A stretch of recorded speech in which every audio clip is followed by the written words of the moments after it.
Hey. Welcome in to the voice of college basketball.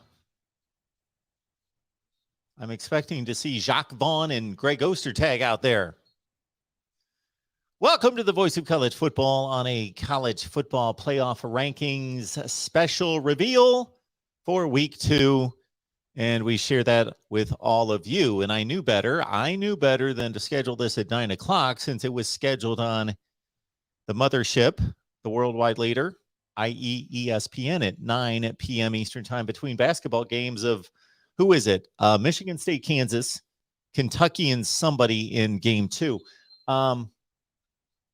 Because I remember now the good old days of being there working on the programming lineup and what was going to happen, because you got your 7 o'clock basketball game that's supposed to end at 9 o'clock, followed by your college football special from 9 to 9:30, followed by your basketball game from 9:30 to 11:30 that leads into Sports Center. But of course, the basketball game ends not at 9 o'clock. It ends at 9:24.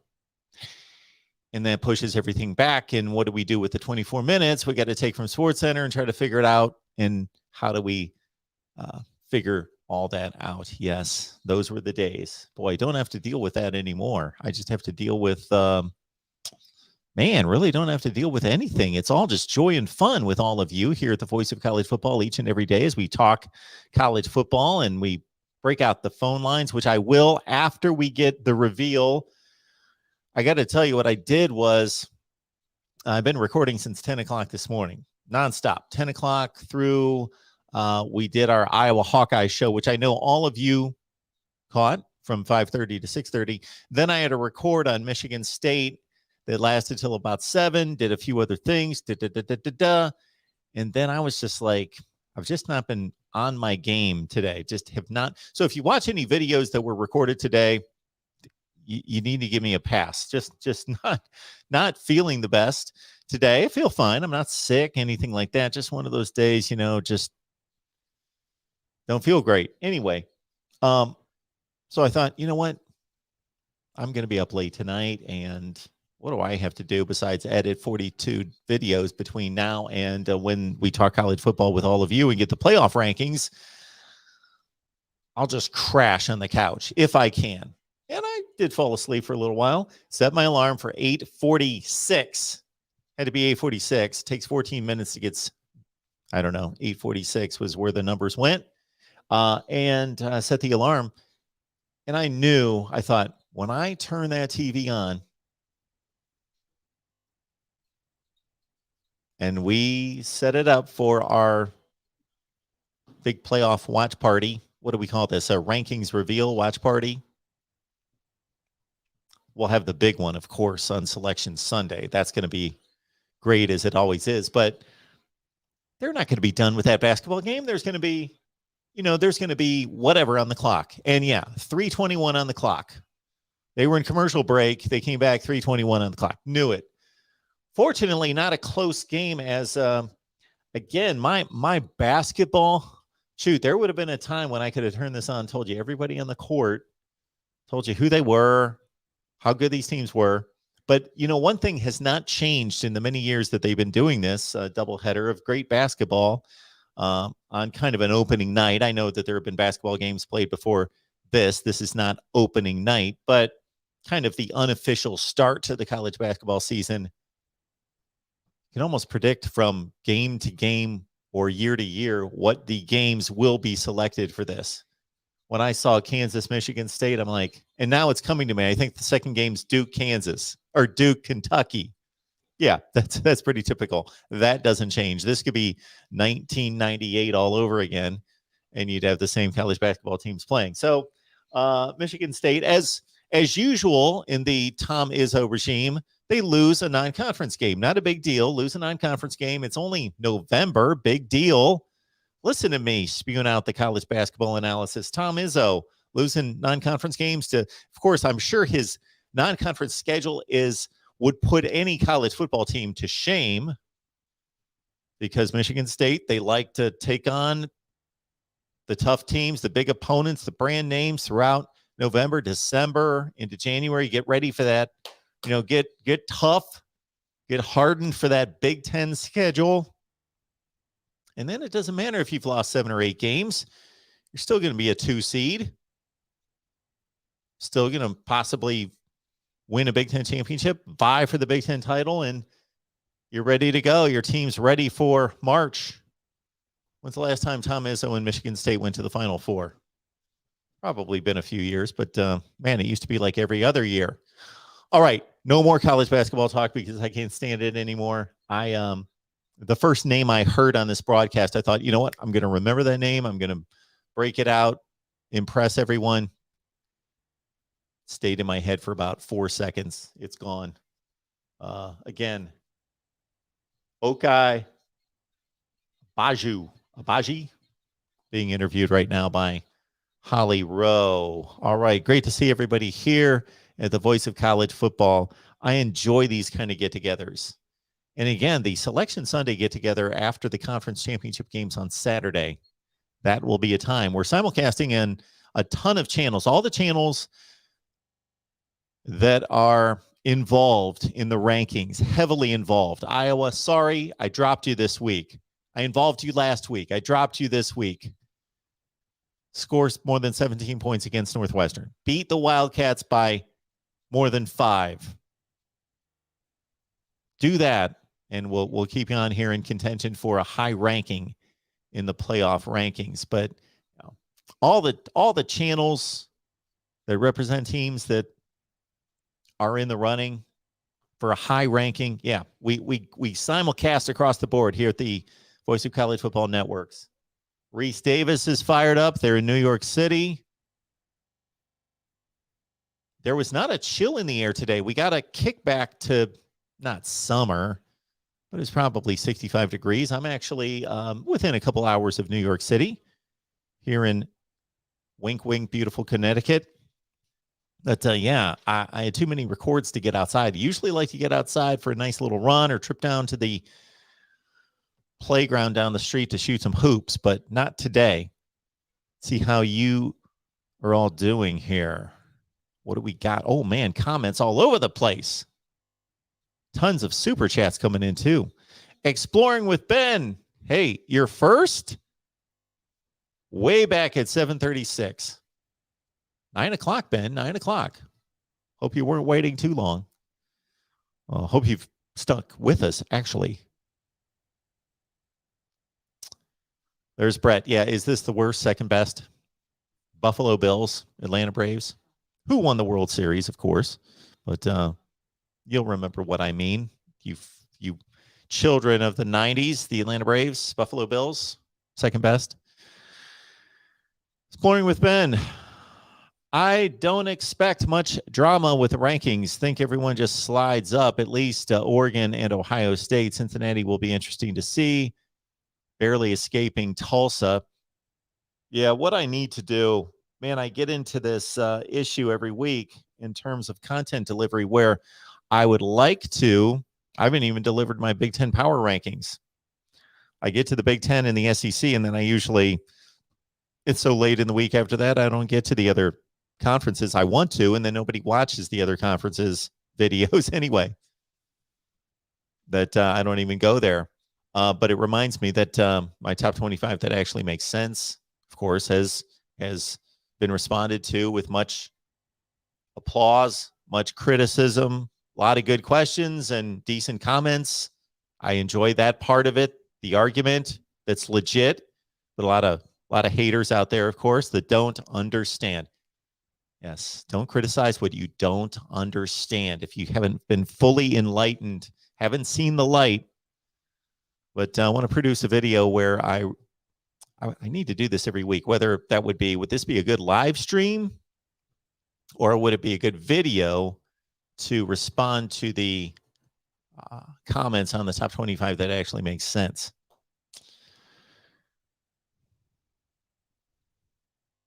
Cement Eagle, absolutely. Expand this playoff. We don't have enough spots. And if I hear anybody, again, as I saw a comment come into the channel today, well, if we expand to 12, then everybody's just going to argue, well, 13 and 14 and 15 are just going to argue, and their fans are going to argue we should have been in. And I thought, I just don't have the energy today to explain to this person why. I think I did respond. I just said, you know what? Watch. Just watch my channel. I will respond to that again. And I know we got new people jumping on all the time, so you guys don't keep up with my scheduling formats and my playoff formats and my arguments for and against and why buys don't make sense. I get that. Of course, you guys have lives, so we'll get around to it. But certainly in the off season, yeah, that's the time to do all that. Christopher says, escaping Tulsa, not accurate. Yes, accurate. Yes, accurate. Don't care. Even if there was not a play in a series where Cincinnati fumbled, Tulsa got the ball inside the 5, almost scored. Even without that sequence,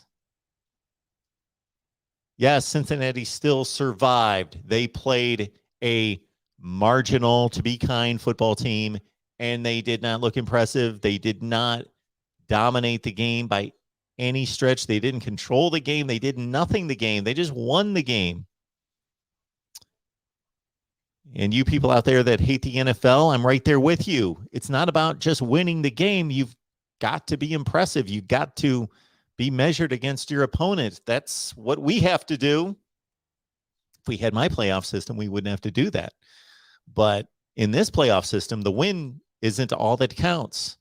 In this playoff system, that's all they're going to be talking about. I'm pointing to my television over here. That's all they're going to be talking about for a half hour, which is a blessing tonight. Only a half hour, not a full hour that we have to wait.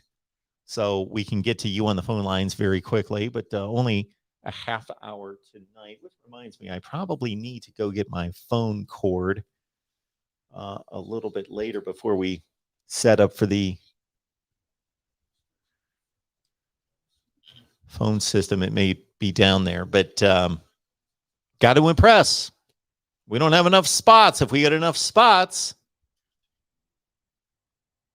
at least for the conference champions, and if you had my system, then wouldn't matter what you would win by. Would not. It wouldn't have to necessarily matter, but it's a unique problem to college football because we've got so many teams, so few spots, and it's football. You can only play 12 games. You can't play 30 games like college basketball. Okay.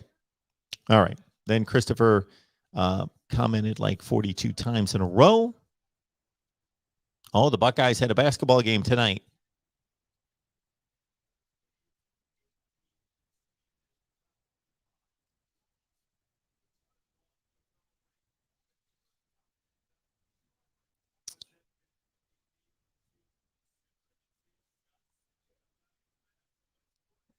Oh.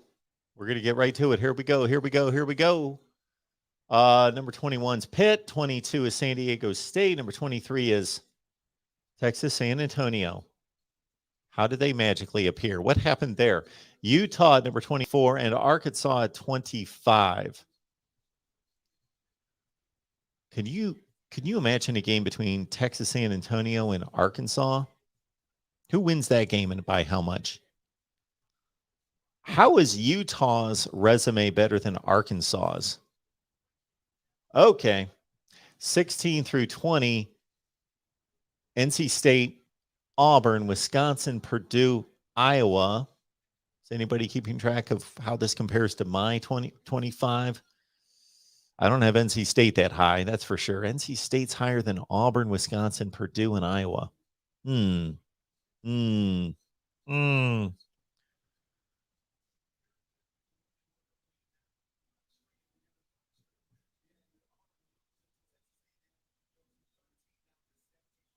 Let's see. Penn State was not in the rankings last week. Penn State must not be in the rankings unless they jumped all the way to 15, beating Maryland, and that didn't happen. Penn State not in these rankings. Texas San Antonio is. Huh? All right, Texas A&M 11. Wake, Baylor. Baylor only dropped to 13. BYU, Ole Miss. Baylor has a better resume than Ole Miss. Do they? Baylor, Ole Miss. Well, I would say that Texas A&M is the lowest ranked team. Wake Forest, maybe. Certainly Texas A&M is the lowest ranked team that could make the college football playoff. Wake couldn't do it against North Carolina. Couldn't pull through. Couldn't get it done.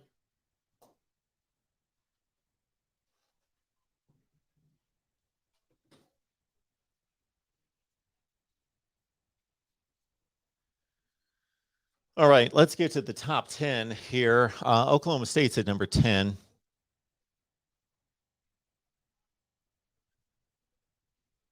Oklahoma State at 8-1. They're still in great shape. They hold the tiebreakers over Iowa State and Texas. And, well, of course, Texas is history, but Iowa State and anybody eligible for the Big 12 championship game appearance there is the number 2 seed. So Oklahoma State, they can just get themselves to the Big 12 championship game, which it appears as though they will. I think we may have a back-to-back Bedlam series this year with the Cowboys and the Sooners playing back-to-back this year. Notre Dame at 9.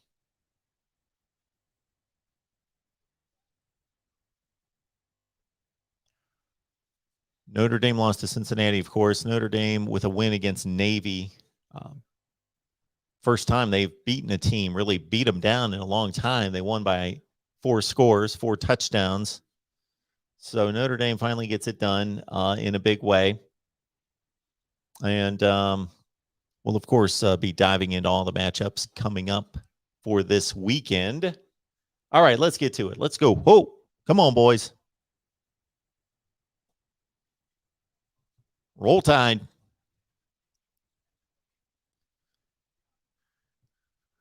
Oklahoma stays at 8. Didn't play. Fine. I'm not understanding this ranking.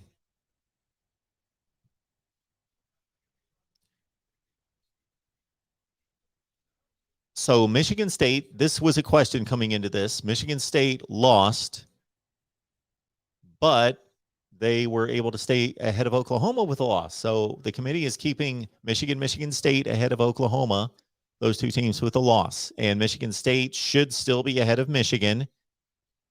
They beat them head-to-head.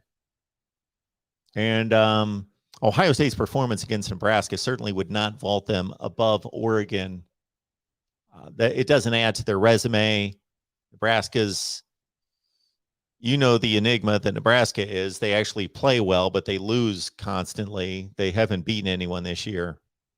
And so Ohio State only beat them by 9, close game.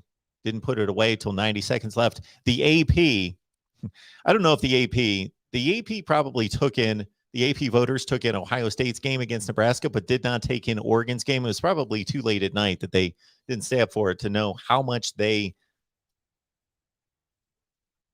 just played like garbage. Similar wins for Ohio State and Oregon, but in the AP poll, they jumped Oregon over Ohio State. All right, this is what we've all been waiting for, is to get that number 1 ranking. There it is, Georgia. Alabama's number 2.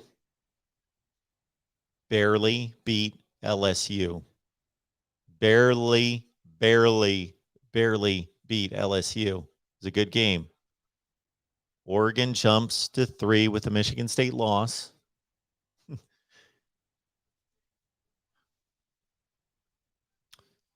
Ohio State should be 4. There they are. You'll wonder what the arguments are in that committee room between Ohio State and Oregon. You know, not the entire committee is not saying Oregon should be number 3 and Ohio State 4. We know that they have some good battles in there. And at one point, they could play. Anyway, number 5, Cincinnati, moving up from 6. And now it's Michigan State, Michigan. It's got to be Michigan State, Michigan 6 and 7. Makes total sense. I think it's time to fire up the phone lines, don't you think? Let's do that. So bear with me here. Talk amongst yourselves.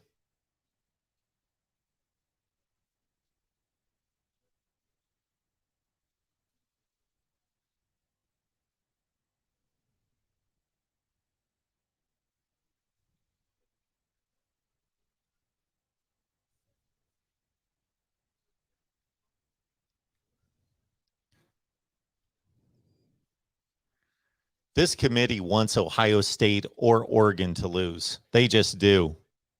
I don't blame them. They want one of them to lose so that they don't have to decide that every week or try to figure out if Ohio State's resume is going to eclipse. This is dumb. Okay, they have breaking. Okay, there we go. Michigan over Michigan State. Okay, there's a lot of issues here. They now show their inconsistency. They can compare Oregon and Ohio State. They played head-to-head. We know the whole deal. If anything, the Michigan State win over Michigan, I know not as decisive as Oregon over Ohio State, and Michigan State won at home and not as decisive. But if anything, it's more valid.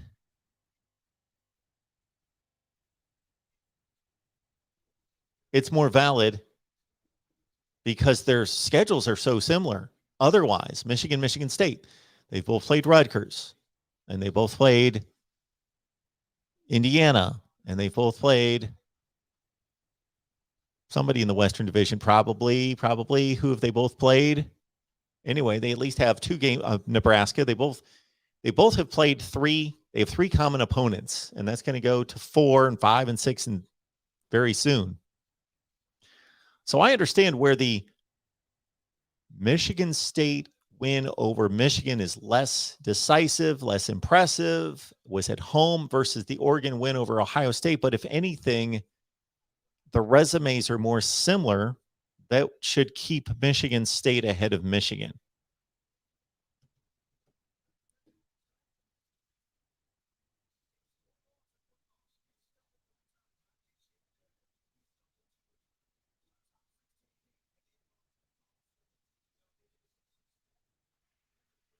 Thank you for calling Collin Studios.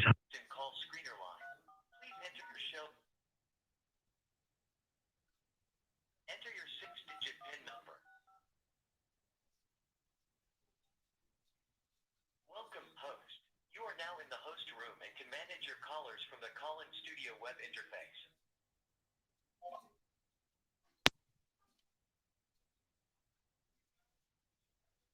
All right. See what you guys have to say. Who's mad? Who's happy? Who's going to defend the committee? And I don't really know that the committee chair here is going to say anything. That they're really going to say anything that I'm going to say, oh, that really enlightens us. I don't think so. All right, I just have to change one setting and we'll be all set.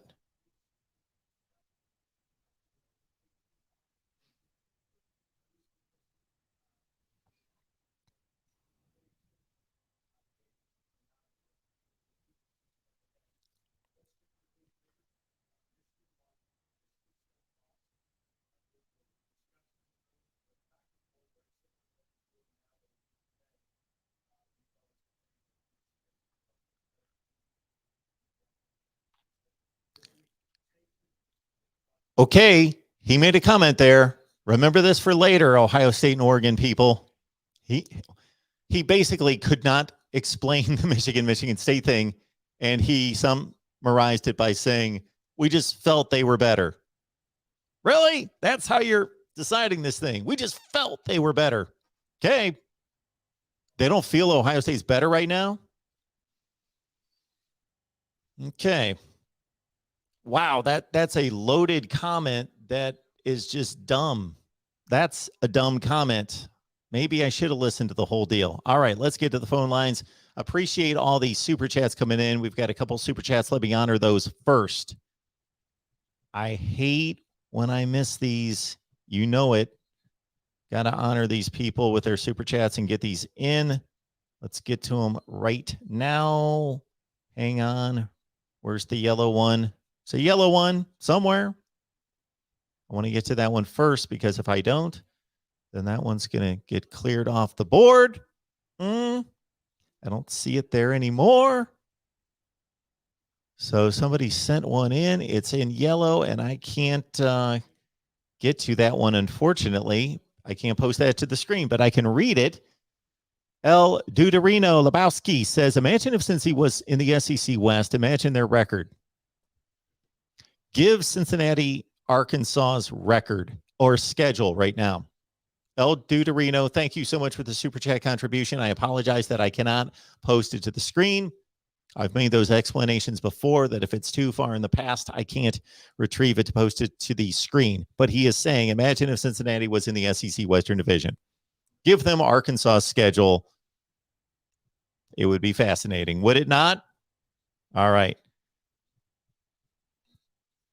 Super chat also coming in. Let me grab it. Man, a lot of comments. You guys are going crazy. Holy moke. Where are we? There we go. Thank you so much for the super chat there. Christ Savior 888. God bless Mark. God bless you as well, Christ Savior 888. Thank you so much for your contribution. It is so much appreciated. And people look into the number 7. It's a great number. Oh my goodness. It also brought to mind that despicable occurrence down in Houston the other day. Oh my word. Look into that one as well. Much more going on there beyond what we see on the surface. But Christ Savior 888, thank you so much. Appreciate that. Christ Savior 888, thank you so much for the super chat contribution. We appreciate that so much. Jesus Christ is Lord. Good word for the night. Thank you so much. Now let's get to the phone lines here at the Voice of College Football.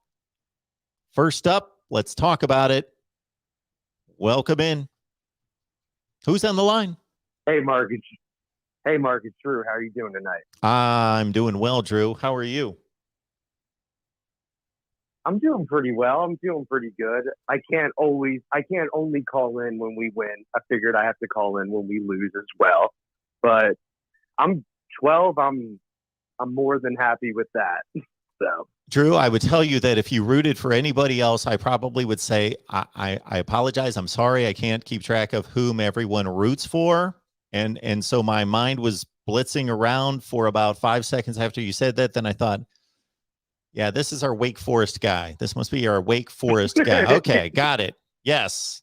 Yeah, sorry about that. Yeah, I guess I should have said that, but yeah. You know, I was rooting Wake for Forest you. I don't do a lot of rooting on Saturday afternoon. I really don't. For as much of a passion as I have for college football, I just love the sport. And I don't do a whole lot of rooting. I just talk about it with all of you.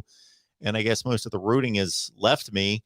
But except for Wake Forest, man, I wanted you guys to stay in this.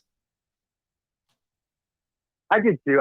Saturday was rough, but just I guess I'll talk a little bit about Wake just because why not? You know, no one else is going to. But and also I will say before I start about that, everyone. I mean, I know there's other games going on, but NC State versus Wake is essentially a semifinal for the ACC championship game. Like It's 7:30 Eastern, I believe, this Saturday.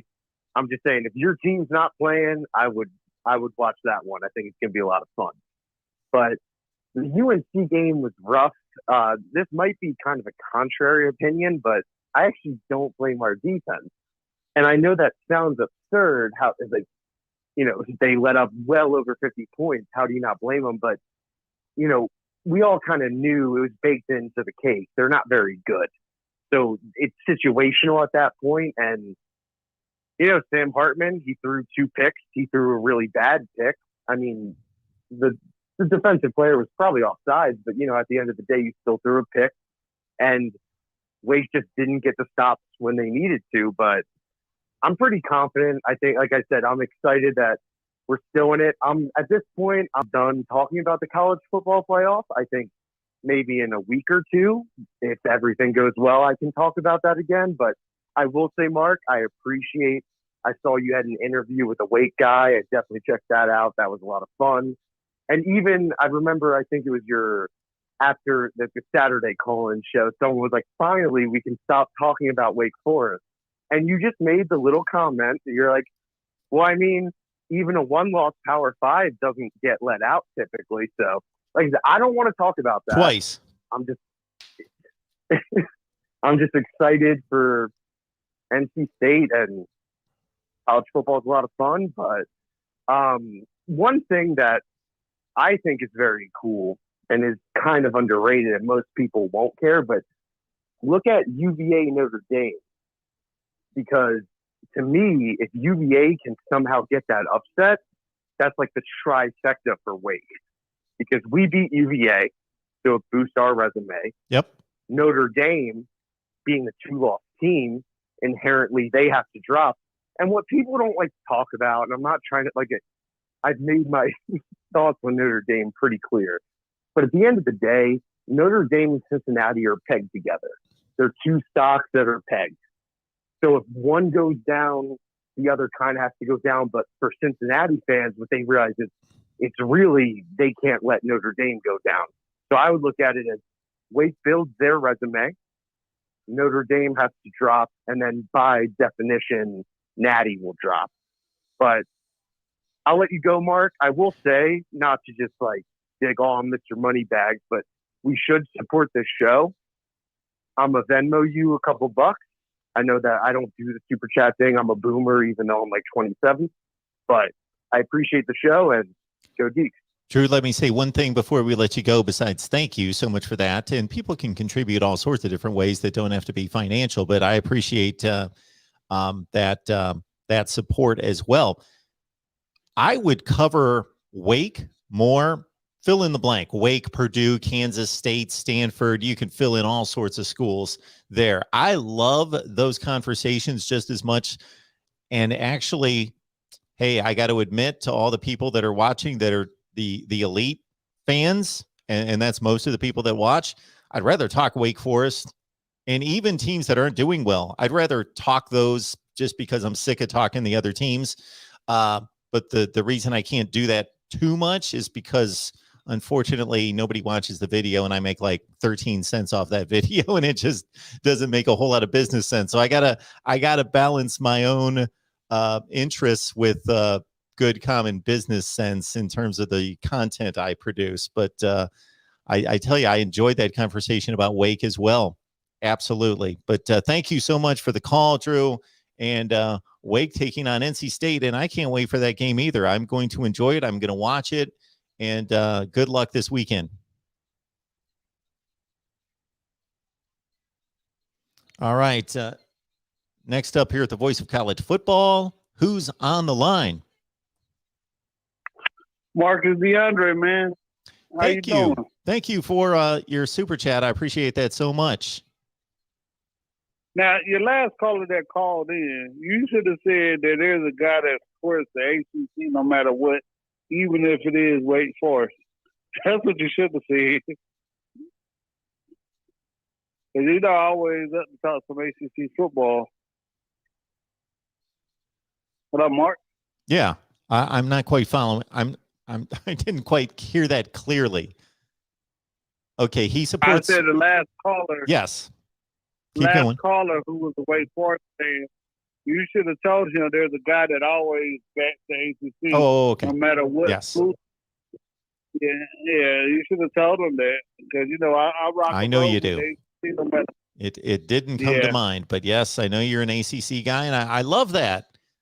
I love, he made the comment about me talking Wake Forest last week and having a Wake Forest guy on here. If there were 6 of me and I could I recorded starting at 10 a.m. today, every half hour, boom, boom, boom, boom. And I just can't get to enough teams. Plus, nobody watches those videos. But I love talking about different teams. I love it. I would talk about everybody. It was a few years ago. I had season tickets to Wake Forest because Clemson was playing there. It was Deshaun Watson last year, and they had a heck of a home schedule. I think they had Clemson, Miami, Florida State, and Notre Dame. And that's a lovely stadium to watch a game in. I mean, I've been all types of stadiums from the Redskins, Pittsburgh, Carolina State, Clemson, and that's one of my places that I really enjoy watching the game because it's such a small atmosphere and it's just so lovely. And I think people would should love a game there. I know everybody wants to go to Michigan and Notre Dame and watch their game, but I mean, I think anybody should take a chance to go out there and watch it. But I just called about a curiosity question. I know Florida State, and Clemson all got the same amount of national championships, but my question is about Florida. Florida seems like they would do better recruiting.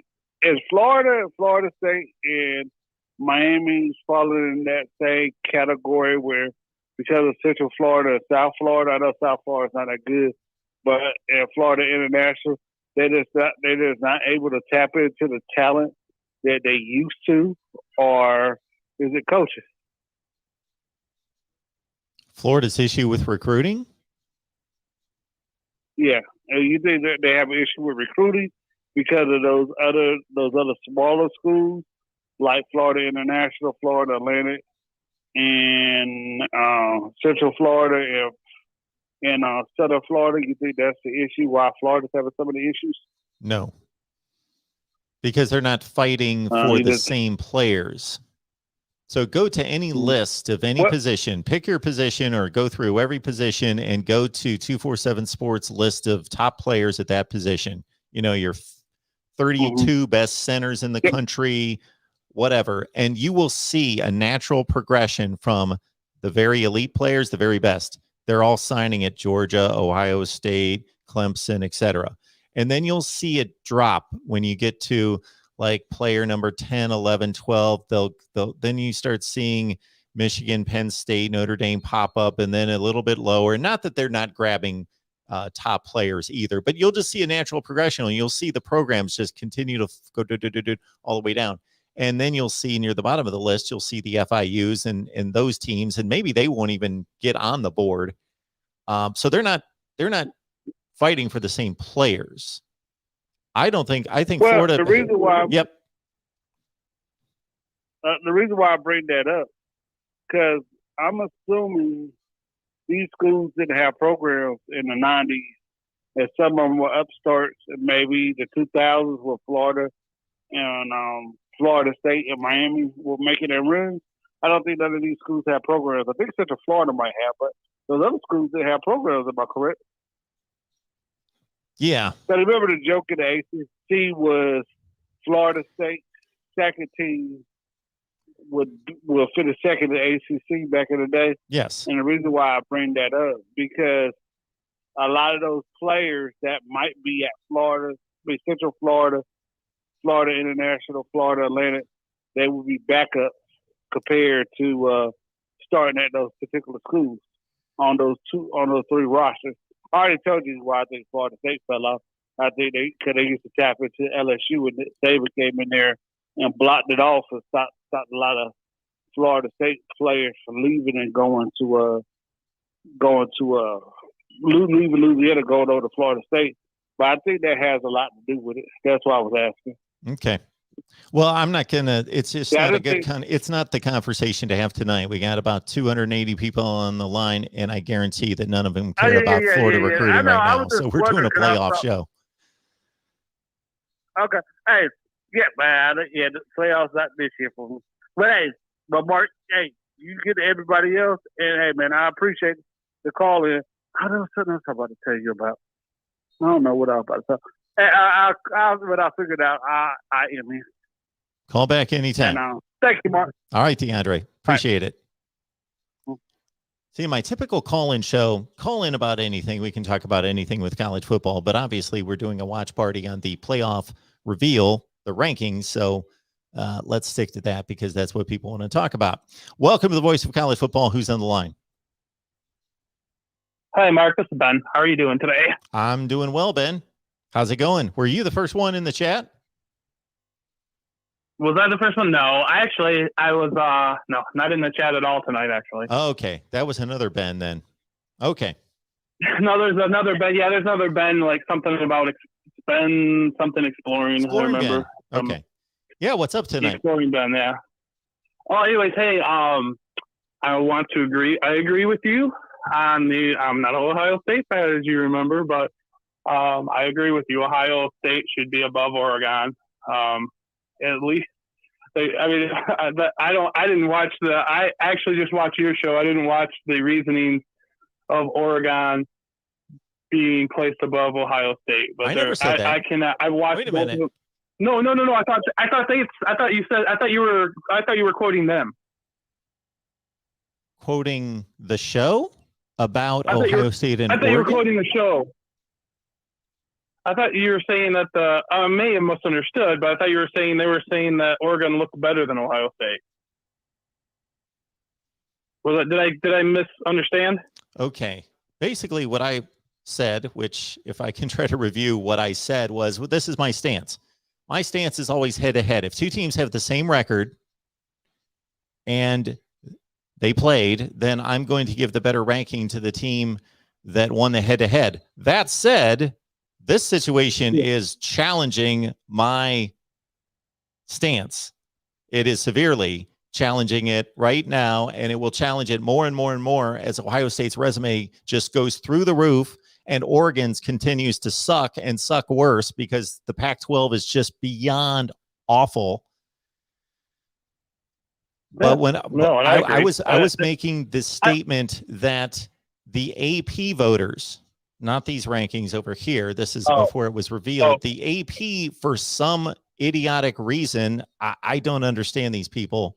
And obviously they, I'm sure, have all sorts of intelligent people voting in the AP, but they also have some knuckleheads. For some reason, based on that Washington performance, they leapfrogged Oregon over Ohio State this past weekend.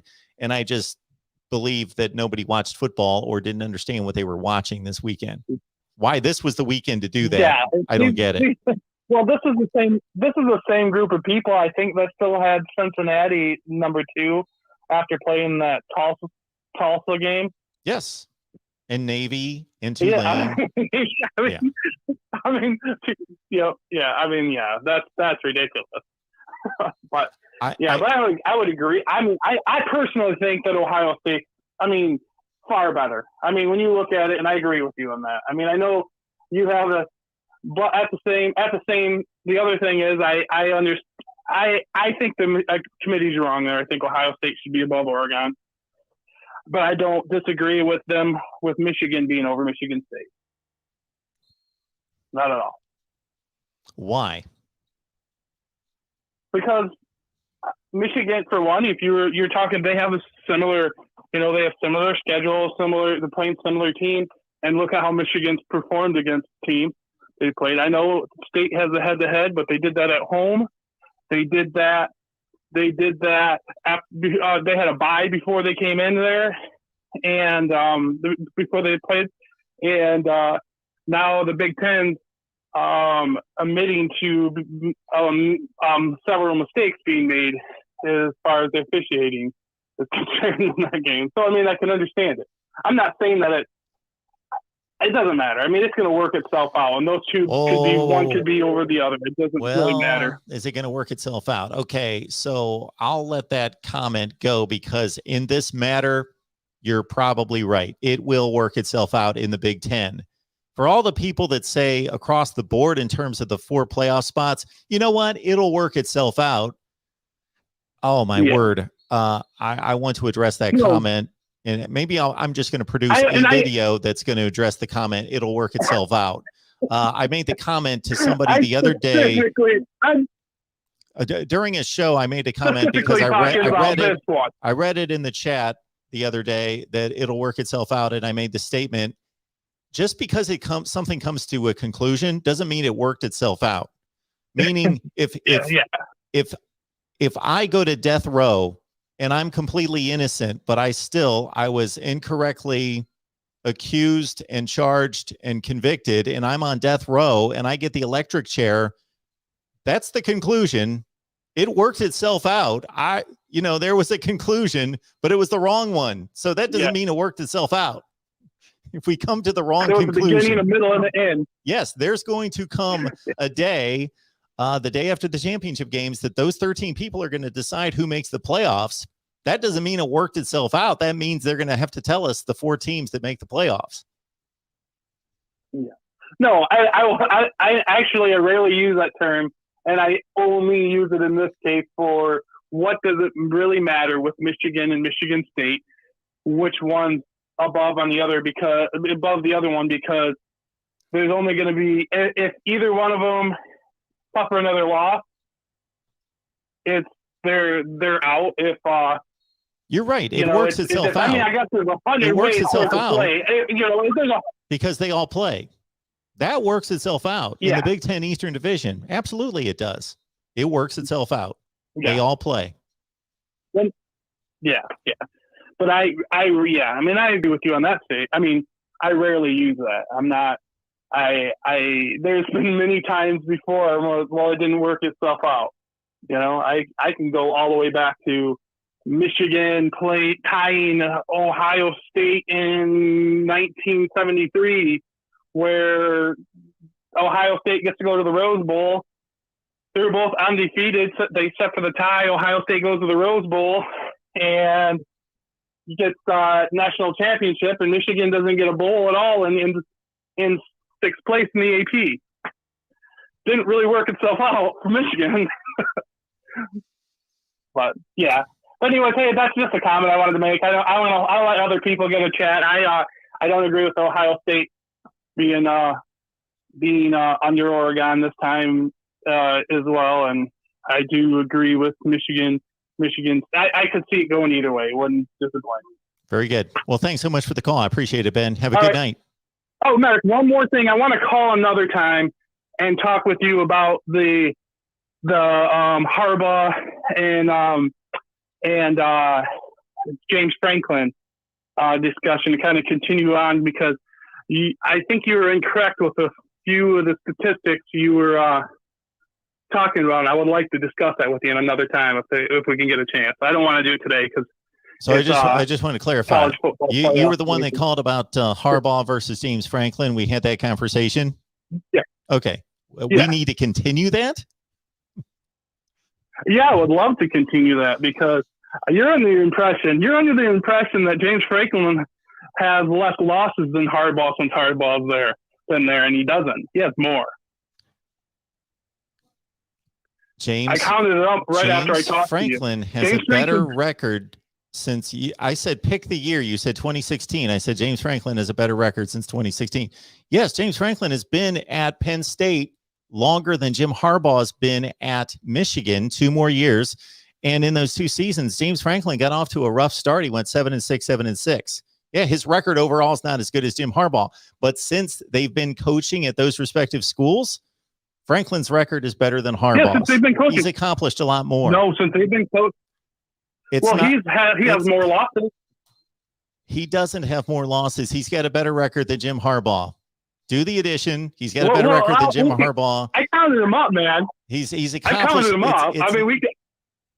All right, we'll talk about it some other time. Thanks for the call. Okay, we'll have to talk about it another time. I will. Yeah, I just can't handle that anymore. It's not. It's right there on the internet. Just look it up. All right, it's close, but look it up. All right. Yes, James Franklin went 7-6, 7-6 his first 2 years. When I don't know something, I will tell you I don't know something. When I know something, I say I know it. Come on, call. Pick up. Welcome into the voice of college football. Who's on the line? Well, I got to talk college football rankings with the man that gives college football its voice, the great Mark Rogers. David. Hi, and how are you, sir? I am doing just fine. How are you tonight? I'm excellent. By the way, the one data point that Franklin obviously has over Harbaugh, actually 2. He beat Ohio State, and he has a Big Ten championship. And he's won 2 New Year's 6 bowl games. There you go. There would be a third data point that he has over Harbaugh, by the way. We'll throw that out there. But I want to get one other thing. Then I would say Ohio State did not win the national championship in 1973. They finished number 2. By the way, great Big Ten special tiebreaker. If you ever get a chance to watch it, one of the best things Big Ten Network ever did. Did you ever see that one, Mark? I've seen it countless times. Yes, he was off on a tangent. I got to admit, sometimes I zone out. I wasn't listening to anything he was saying. So he said Ohio State won the 1973 national championship. Is that what I heard out of you? I had tuned him out. That's what he said. I don't know what he said. Okay. I heard 1973 in Ohio State, and all I could think of that point is we need to talk about the 2021 college football rankings. Let's get off the phone. So, and that's what I'm here to do, Mark Excellent. Rogers. Let's get into it. I'm going to say this. First of all, I'm going to disagree with them. And I've said this, and I think I've said it to you before. I'm a lifelong Ohio State fan. I've been an Ohio State fan since 1986 when I saw Chris Carter and Chris Spielman, two of my favorite Buckeyes of all time, play football. And I must say, Mark, Oregon should be ahead of Ohio State. I watched the two teams play. I know Oregon plays in a bad conference, but they came to Columbus and they won. And they won. I wouldn't say they won the game handily, but they won the game. Pretty much, they led start to finish. Decidedly. Ohio State, I use that term. Yeah. What's that? You would say decidedly? Decidedly. Okay. I mean, it was obviously a competitive football game. I mean, when you have the ball with the chance to drive down and you know, two legitimate chances to tie the game at the end.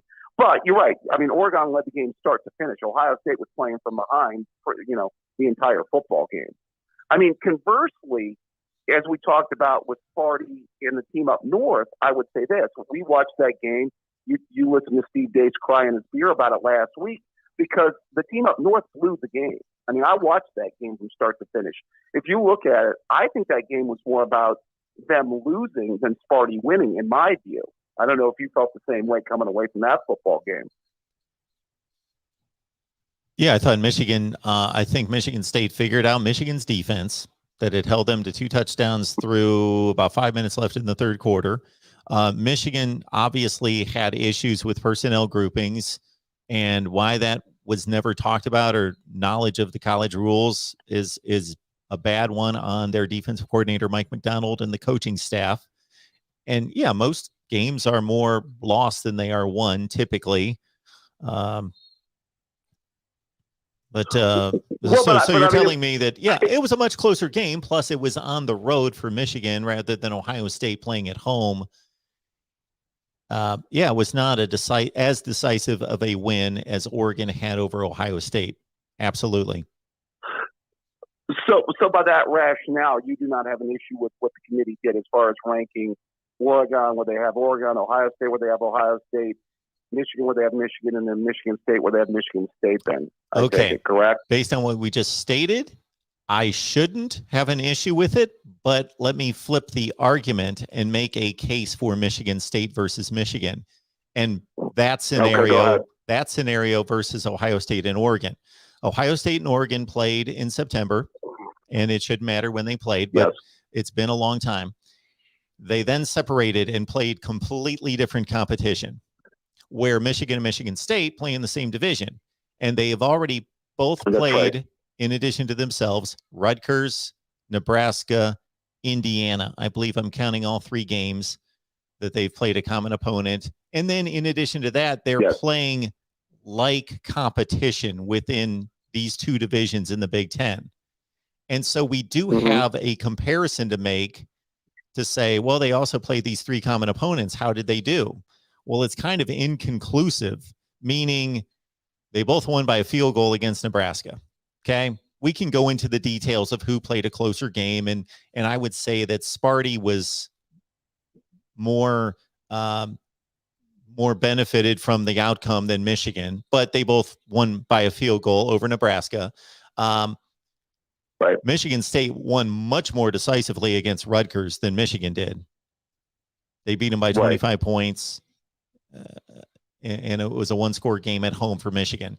Now, Michigan beat, who am I missing? Indiana. Wisconsin. This past weekend. No, they didn't both play Wisconsin. They beat Indiana more decisively this past weekend as Michigan State struggled against. So you shake all that out, it's about even between the three common opponents.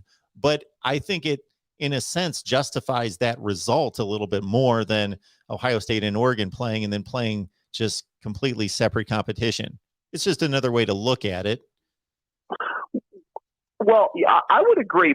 And Mark, I don't know if you've already done it. I haven't seen your conference rankings, but, and I'm saying this directly to the SEC people, the Big Ten is the better conference this year. I'm throwing it out right now, Mark. True or false? I can't answer that question. I'd have to go one by one. I believe that the SEC has the two best teams. I believe they do. I'm talking about depth, though. It's the depth Sure. of a conference right now. You look at it, you know, the Big Ten, you know what I mean? You have the division, which is solid. You have Ohio State. You have Michigan. You have Michigan State. Penn State's dropped off. I get that. But Wisconsin's coming on like gangbusters. Purdue just entered the top 25. So, I mean, you know, but that's pretty solid. It looks that way, but what are we basing that on? Again, this is the problem with the whole argument of conferences is once they stop playing non-conference games, they're playing each other.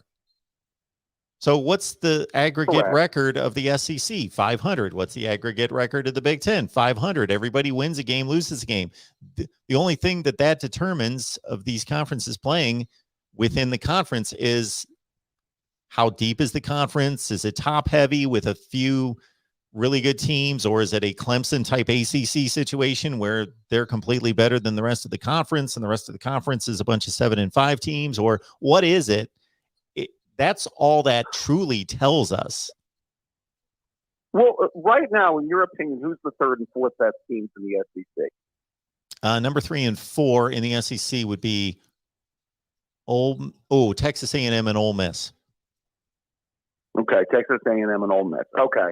I mean, well, that's why I was going a little bit with depth because I mean, you go Ohio State, Michigan State, and then I think Wisconsin's a solid 4. I mean, I think you know, and then I think you get a little bit more depth because Purdue's playing solid football too.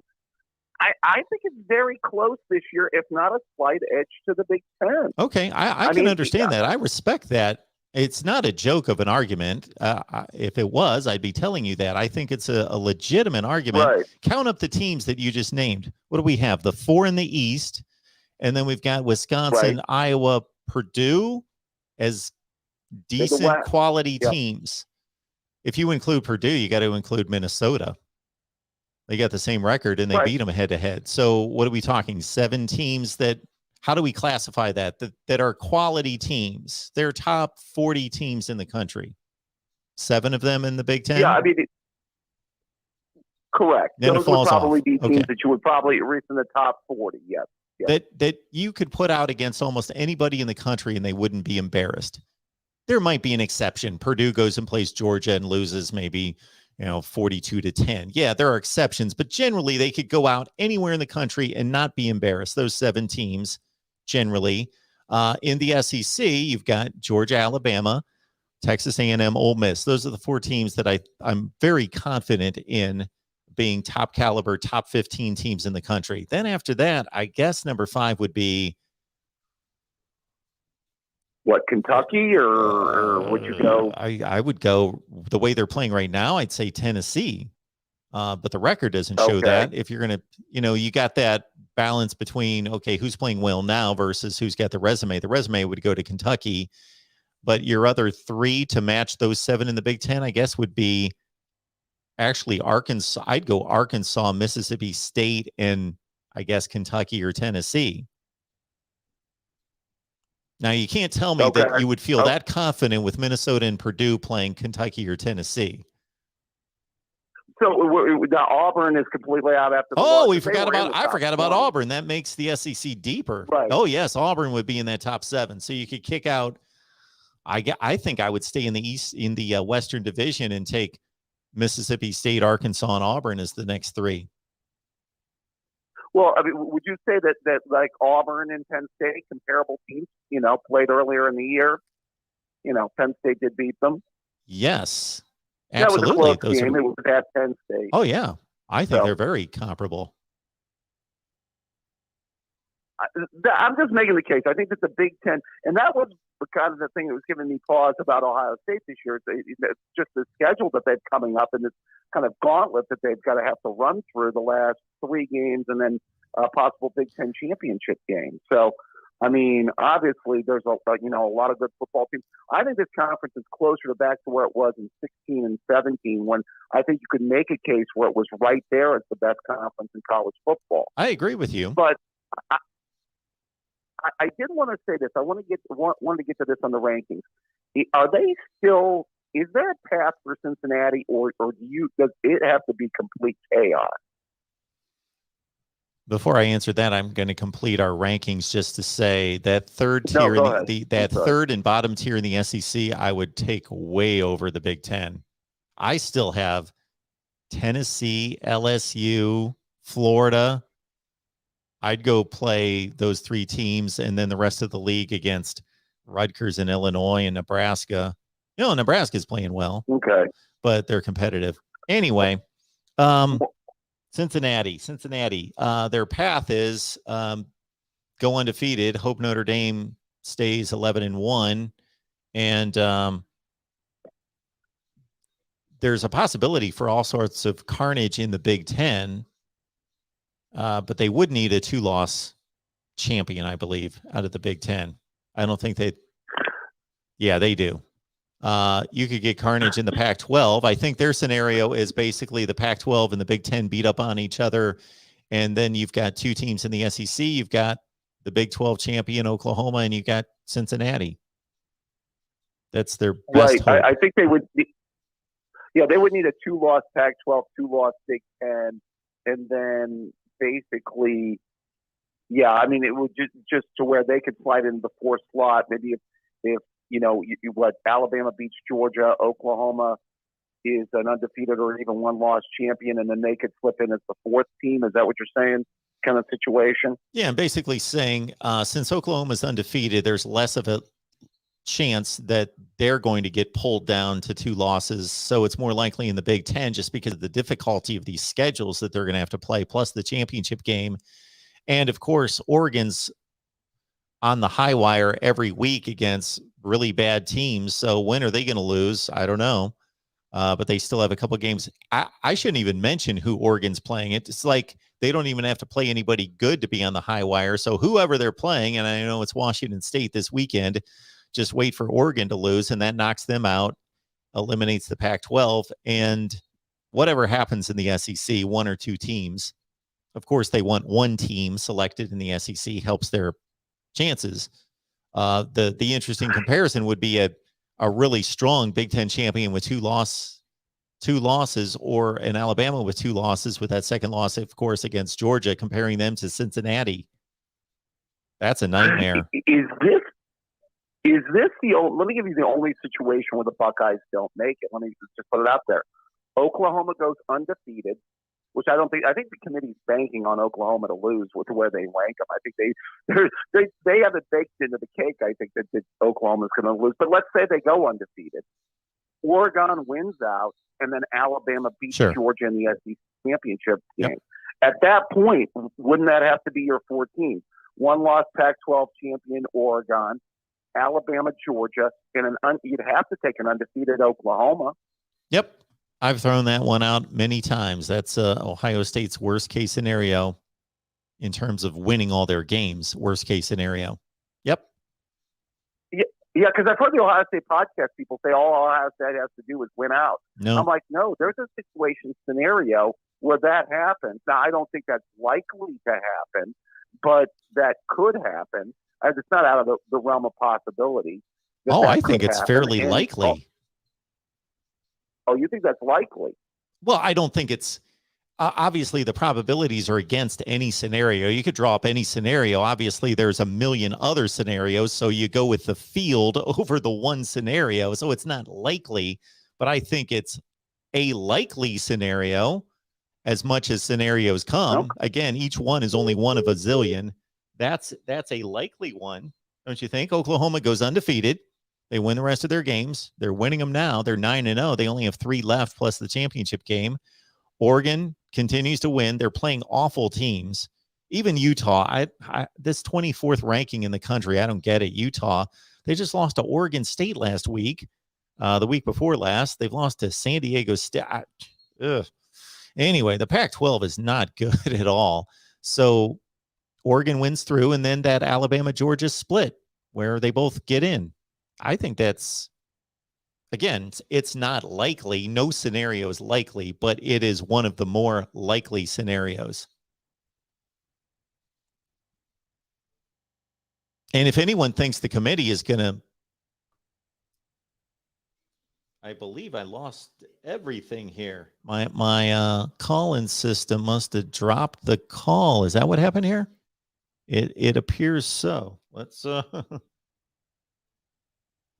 apologize to David. Thank you for calling. Just hung up on us. I heard that beep, and usually that's just people calling me. That's just a personal call coming in, but it was not.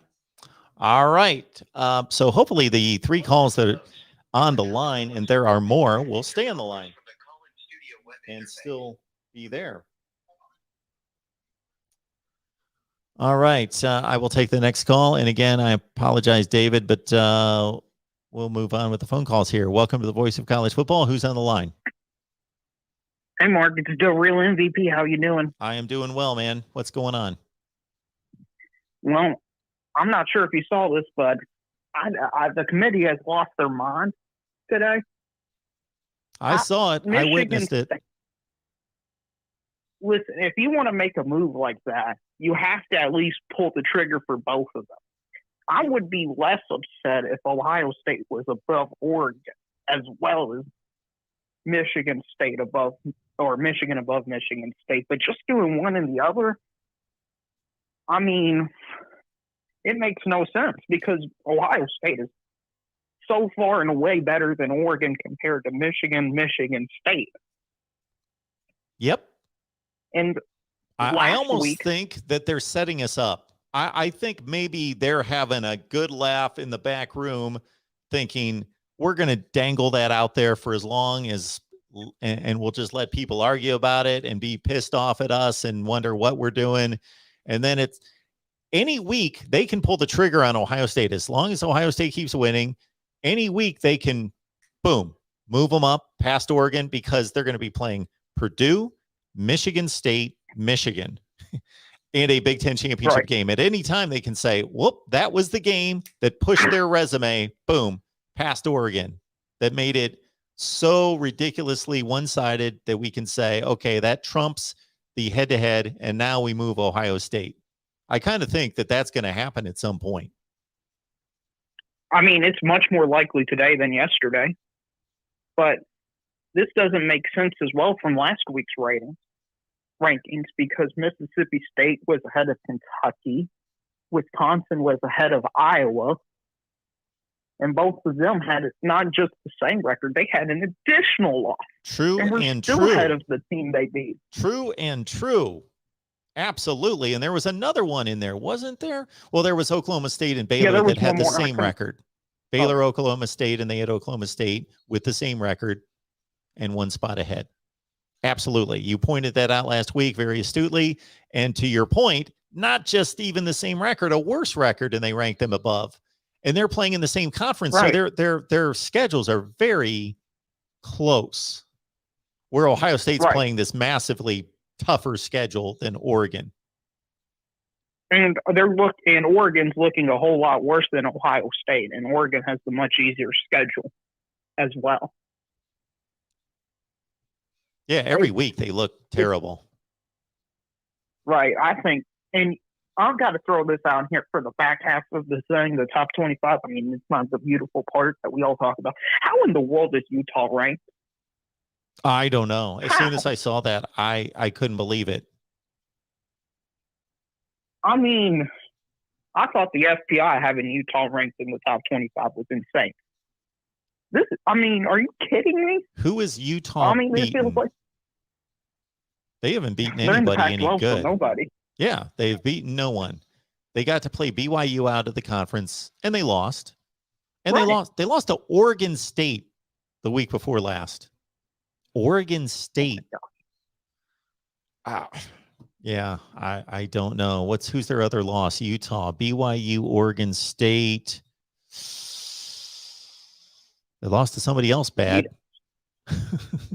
Somebody else in the Pac-12.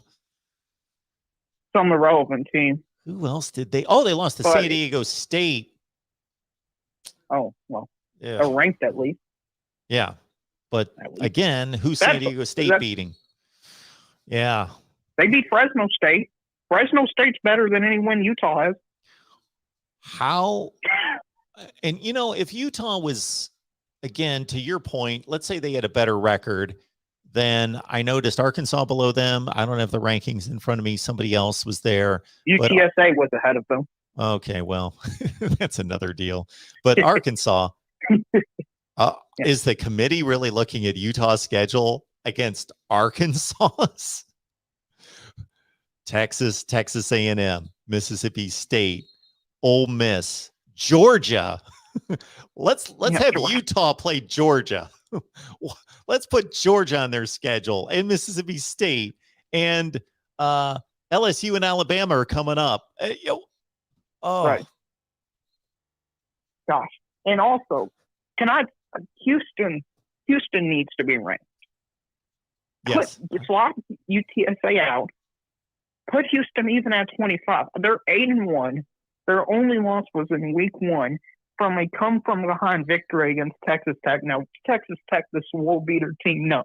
But they're a decent team, and Houston has dominated most of their schedule. They beat SMU, who's a better win than Utah has, a better win than UTSA has. I mean, the disrespect the American Conference is getting. I know I'm not going to be one of these conspiracy theories that say, oh, they're doing it because they want to get rid of Cincinnati. No, it's not. Stop it. It's not that deep. But it is kind of embarrassing from all accounts. They're very disconnected too. And this is not a bad thing, but it's just kind of strange to watch because, I at one point pulled the trigger on Houston as well a couple of weeks ago. Bam. Okay. They're in the rankings. And again, like we discuss all the time to Real MVP, that it's a different and a difficult judgment to make because you're ranking, like you're looking at Arkansas, plays this killer schedule. You're looking at Houston thinking, okay, they play a bunch of okay teams. How do you weigh that against each other? Because it's not close. So at one point I decided, okay, Houston's, and it involves other teams too. It involves other teams losing to provide that opening for Houston to be ranked. But I noticed the AP, and I'm sure the coaches polls close, they've got Houston pretty far into the rankings. They're not like 23, 24. They're like 17. Yeah, I think USTA, they were 16 last week. I haven't checked this week, UTSA. So they might be 13 or 12 at this point. They're 15 and Houston's 17. Oh, well. And the AP, they moved up Houston after they did not look good. They beat South Florida. They gave up 37 points, and they moved them up 3 spots. Well, it's hard because of the schedule differences, but UTSA being ranked, I mean, if you want to give them a little carrot and say, fine, give them a little ranking for a week and then get them out the next week, I guess I would understand it. But this better not be a trend with UTSA being ranked because they don't deserve it. I mean, their non-conference schedule is horrible as well. Their best win is against Illinois. Yes, by far. Yeah, it's not even close. They beat Western Kentucky by 6 points. They beat UNLV by 7 points. They beat Memphis by 3. And UNLV might be as bad, is on the same level as UConn, UMass, Vanderbilt bad. Like Iowa State went up into UNLV and beat them like 50 or something like that. It's dreadful. Dreadful. Now, here's something I'm going to ask you, Mark. This is speculation. Okay. I know you don't. Then I'm like going to move on. All righty. So I'm just speculation. Yep. If Oklahoma beats Baylor, will they jump Cincinnati? Because I don't think they will. Well, who's Cincinnati playing this week? Who's their next killer opponent? Who are they playing? Yeah. East Carolina or somebody? You got to give me a Cincinnati Some result. juggernaut. What are they doing? We'll just say they win. We'll say by 10 this time,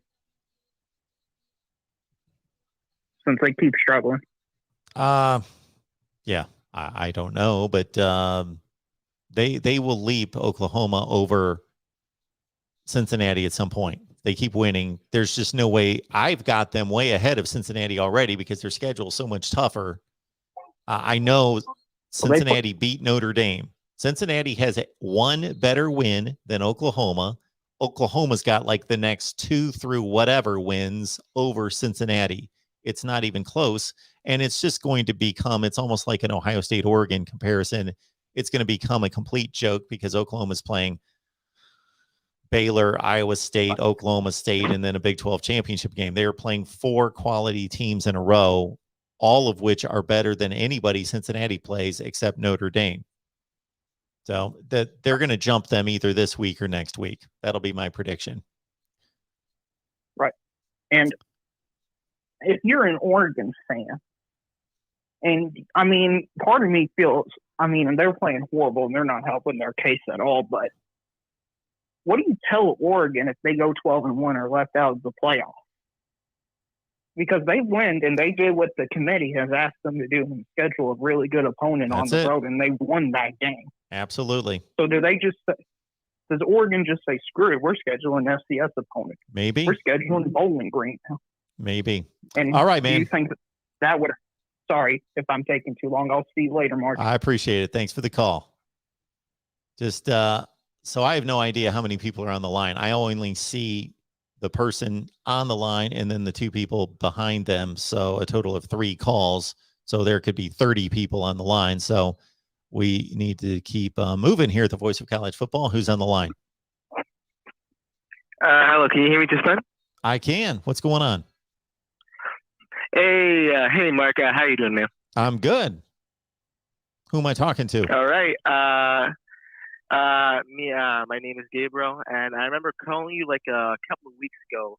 And the first 3 reactions I have from those weeks ago now is wow, wow, and wow. I mean, I think those are 3 words that's on everyone's mind right now. Just comparing 5 weeks ago to now, so much chaos. I mean, this college football season is arguably one of the best. And I understand that the committee, is everyone's jumping on the committee.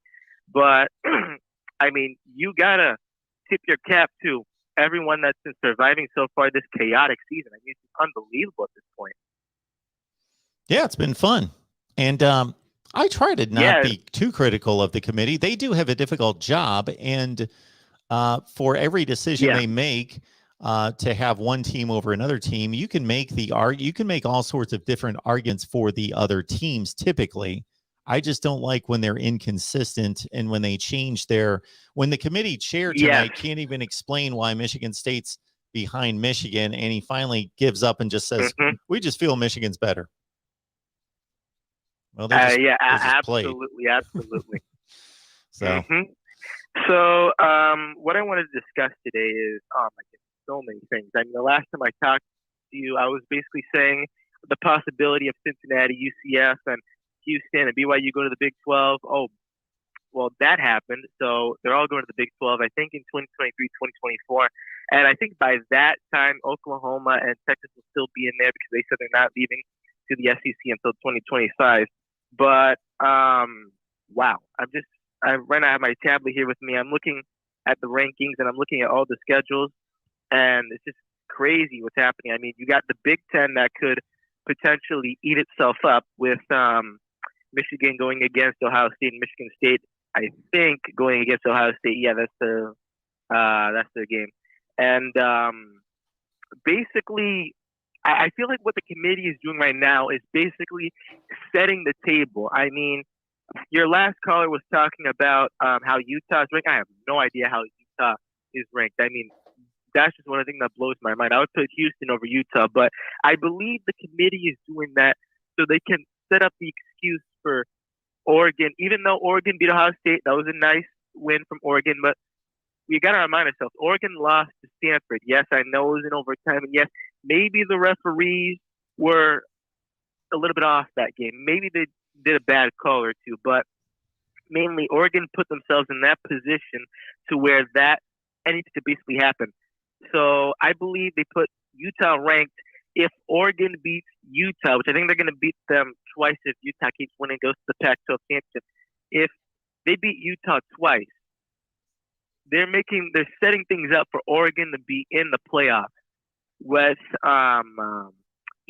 Oklahoma going undefeated. I believe that Oklahoma will make the playoffs if they're undefeated. I mean, like, come on now. I mean, let's be realistic here.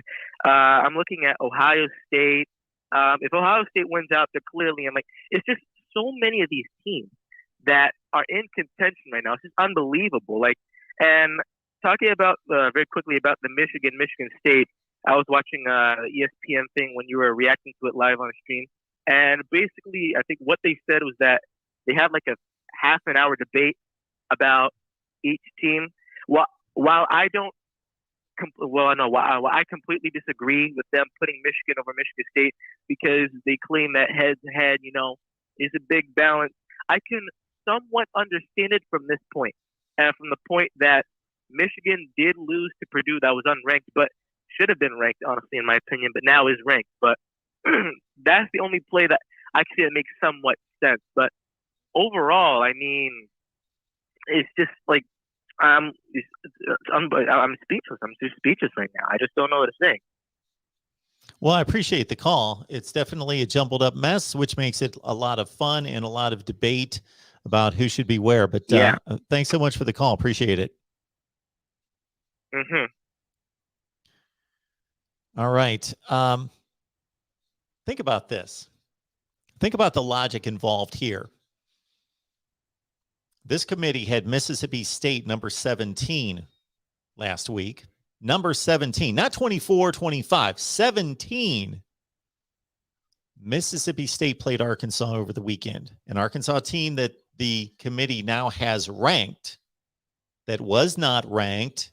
Who knows how close they were to being ranked? They had to have been close, 26, 27, 28.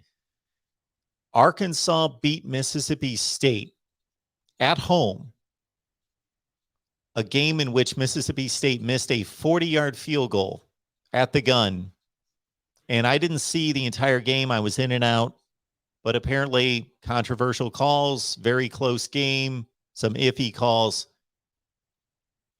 Well, if Mississippi State just lost to Arkansas by that much on the road, doesn't that almost validate that they stay in the rankings regardless of their record? Whereas if that was a strong enough win to vault Arkansas into the rankings, doesn't that also substantiate Mississippi State somewhere staying in the rankings? And I don't have Mississippi State ranked, but they're close. I've got them very close at 5-4. That's a weak record, of course, but that's just not consistent. I did not have Mississippi State that highly ranked at 5-3. I had them near the bottom of my rankings and nudged them out. So it's a difficult process, but that doesn't seem to make much sense to me. A team 17, they lose to a team that you are now ranking based on that game, but you're going to take the 17 team and they're gone. That game came down to if we're making judgment calls on all these really close games like Michigan State and saying, well, the officials did this and Michigan was in control until halfway through the third quarter and it was on the road and all this other stuff. Well, the same approach should be given to each game. And that Mississippi State loss, 31-28, missed a last-second field goal, questionable calls on the road. Also, let's understand, and I know you guys have the right thought, and I will use the same term many times when I say a ranked team.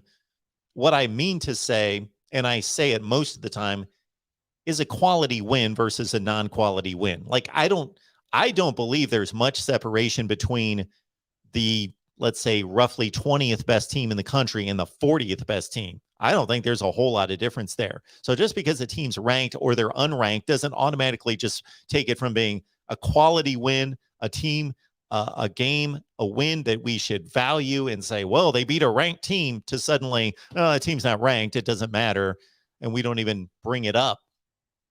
No. Actually, if we want to do this fairly and really look at the quality of wins and losses, really, this would be a pain, but we should rank every team in the country. There's nothing magical about being 25 versus 26. There's nothing magical about that. We should rank every team in the country. And then we would just say, well, they're 25 and they're 26, just like they're 37 and they're 38, or they're 89 and they're 90. It's the same thing. Welcome to the Voice of College Football. Who's on the line? Oh, this is Jeremiah. Hey, Jeremiah. I'm not technically talking about the playoff rankings, but I was talking about the news that happened today with Texas. If you're okay with that, or you want to talk about the rankings. Well, yeah, let's be quick with our Texas comment. What happened with Texas today? So, yeah, as you know, at Iowa State when we got demolished. Yes. Apparently, a player recorded a coach after the game, basically telling players that don't perform well to just get off the team and hit the transfer portal immediately, and using a lot of expletives to about them. I mean, I actually kind of thought the comment was okay, but some people think in the media didn't like the fact that they were talking like that with the players. I know you probably haven't heard of that yet. It's strange because unfortunately we recorded a Texas segment, but that was at like 11 in the morning. So this must have come out after. Texas coach comments. Do we know who the coach is? Bo Davis.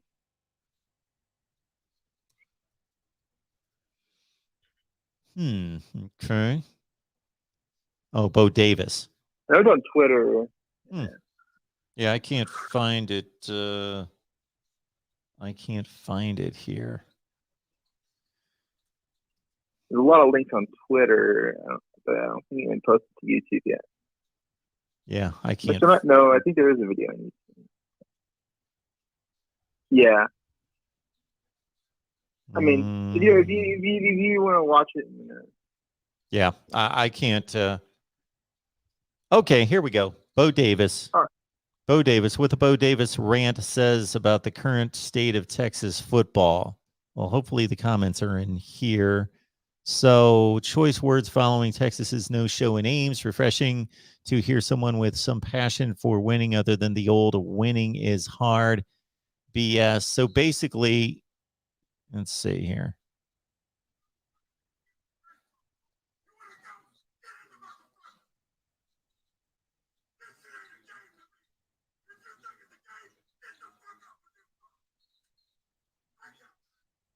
Okay, so he's screaming at the players. Basically, you played like garbage. I don't like the effort. Get in the transfer portal. Well, yeah, I don't think it's the best message to be telling the players. In terms of the screaming and shouting and cussing, that happens in every locker room in America constantly. So I'm not that taken back by that. I know a lot of people will be, but they never played football or didn't have a son or anyone in their family play football. So anyway, and I'm not saying that justifies some type of abuse. So we can take that in some other direction some other time. But in terms of him saying that, I think that there are better ways to communicate to people and better ways to motivate them than I think that's,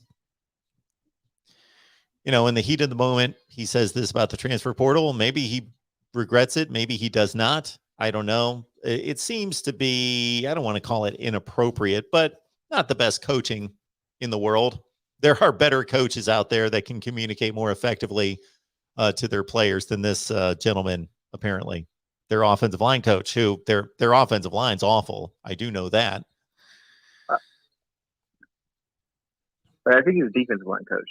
I'm sorry, defensive line coach. Kyle Okay. Though. All right.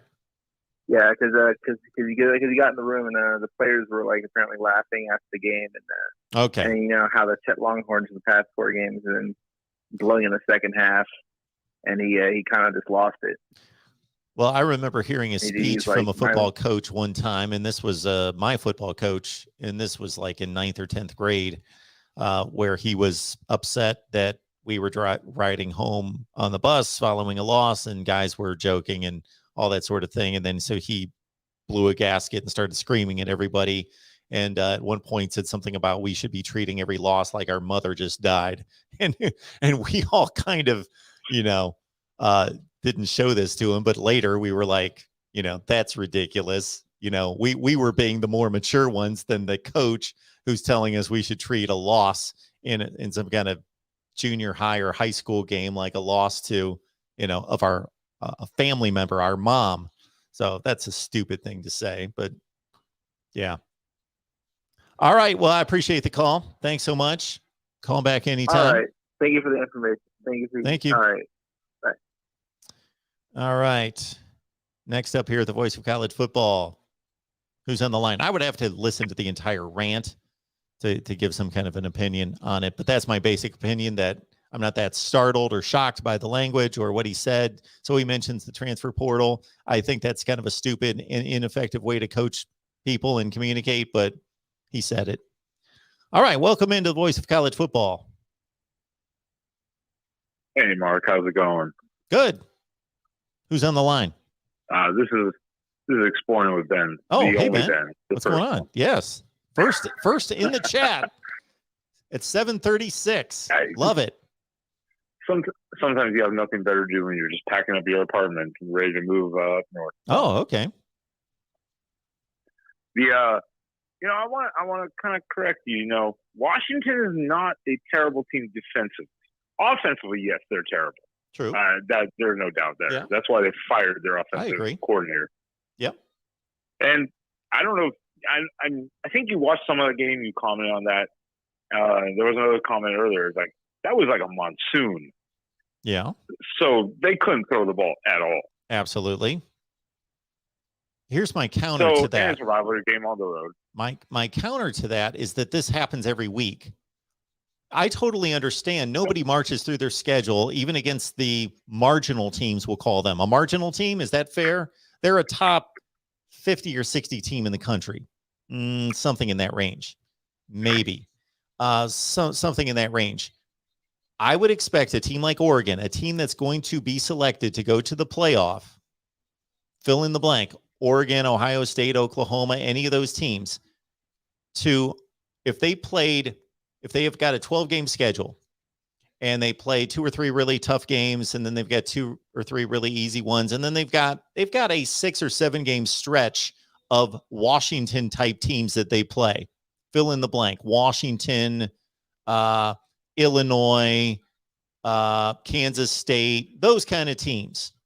That a team that's going to be selected to go to the playoff, no, they're not going to hammer all of them 52-7, all 7 of them.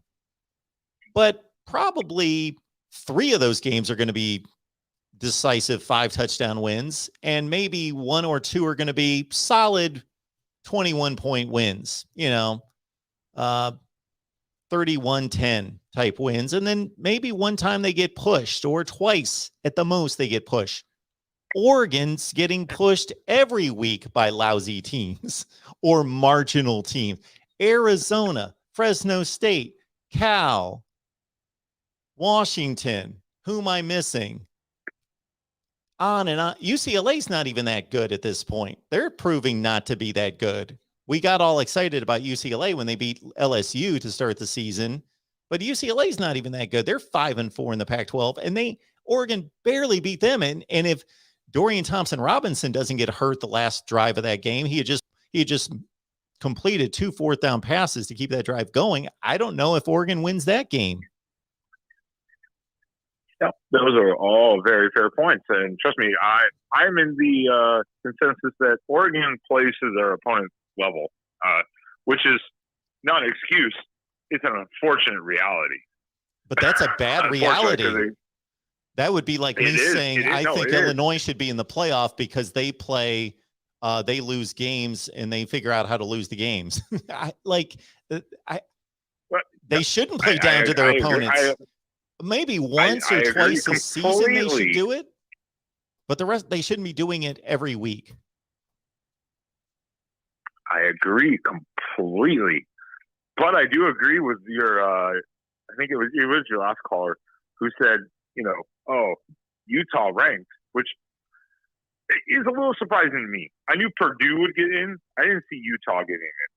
But Utah did just run wild on Stanford. I didn't even finish the game. I was bored by halftime. They ran wild on who? Run over. They ran wild on Stanford, the tree. I know. That's the tree. I watched part of that game. Yeah. I was going to settle in for some great late night football, and I was out by 10 minutes into the game because it was such a joke. So that's great that Utah beat Stanford 52-7. That's what they should do, but can I really credit that as some type of great accomplishment? No. Stanford's they're awful too. No. That's what I'm saying. That's what I'm saying. I'm agreeing with your last caller saying I think the committee is trying to find a way to buy themselves out a little bit because now Oregon will have to play Utah. So if they win, they go, oh, they got a top 25 win. Probably play them again in the championship, which we know, winning any game on the road is hard for a lot of teams, but playing a team twice is really hard to win. I don't know. It's very weird. I don't agree with the Michigan State lower than Michigan. That's totally changing their whole premise they've had already week 2. And I'm like, that doesn't make any sense, but it is what it is. The season will play out. Everyone will argue over the rankings, but Mark, you look tired. Get some sleep. No, these conversations are giving me a ton of ideas for videos that I need to produce. Well, again, you have to go back. You have to go back and look at the strength of schedule, strength of record video that I gave you the idea for the other night. Because that will give you a migraine. Where did you give that to me? That was maybe a week ago, where I said when the first playoff rankings came out, I said Oregon had like the 20th strength of schedule, but Ohio State had the 74th, and you were like, "Where did they get these numbers from?" And I was like, "Yeah, do it, because you'll wreck your brain trying to figure that out."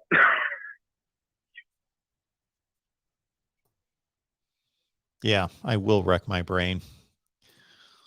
All right, Ben. All right, Mark. Thanks for the call, man. I appreciate it. Have a good one.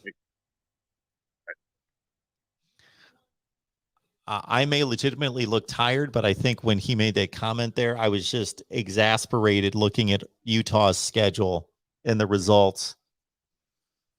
Their best win's Arizona State. All right, well, how good are they? They're a top 50 team. Welcome to the Voice of College Football. Who's on the line? This is Josh. Are you there? Hey, Josh. What's going on? Not much. I wouldn't say you look tired. I say you look focused. Focused. I love that. Figure all this mess out. I'll take it. To figure all this mess out. There's a few questions I have. I mean, when it comes to, the strength of schedule thing and all this plays into, and, these other teams will be playing good teams on these out-of-conference games just to bolster the record. I mean, Oregon's proven that this year. But for Oklahoma fans, their best win was, whoever, Kansas State maybe. But they had Nebraska scheduled, out of conference. So I think OU fans maybe be blaming Scott Frost a little bit for not having his team better, more higher ranked, because if he would have, you won that game like they did, well, there they go. There's their quality win. And I guess I'm trying to say is that, if these teams want to say they should be ranked higher, this, that, do you think there should be some sort of agreement between conferences to schedule stronger games between each other, every year on the non-conference thing, just to kind of help measure out how good these conferences are? Like SEC and Big 12. These teams have to schedule one game with the other conference, every team. So basically you're setting up what we see in basketball, like a Big Ten ACC challenge, where every team in the Big Ten is going to play every team in the ACC. They're going to play one game. Yeah, along those lines. Yeah, along the line, and bring in the Pac-12 if they want to come along too. But I wouldn't want the entire conference to be forced to play just one conference.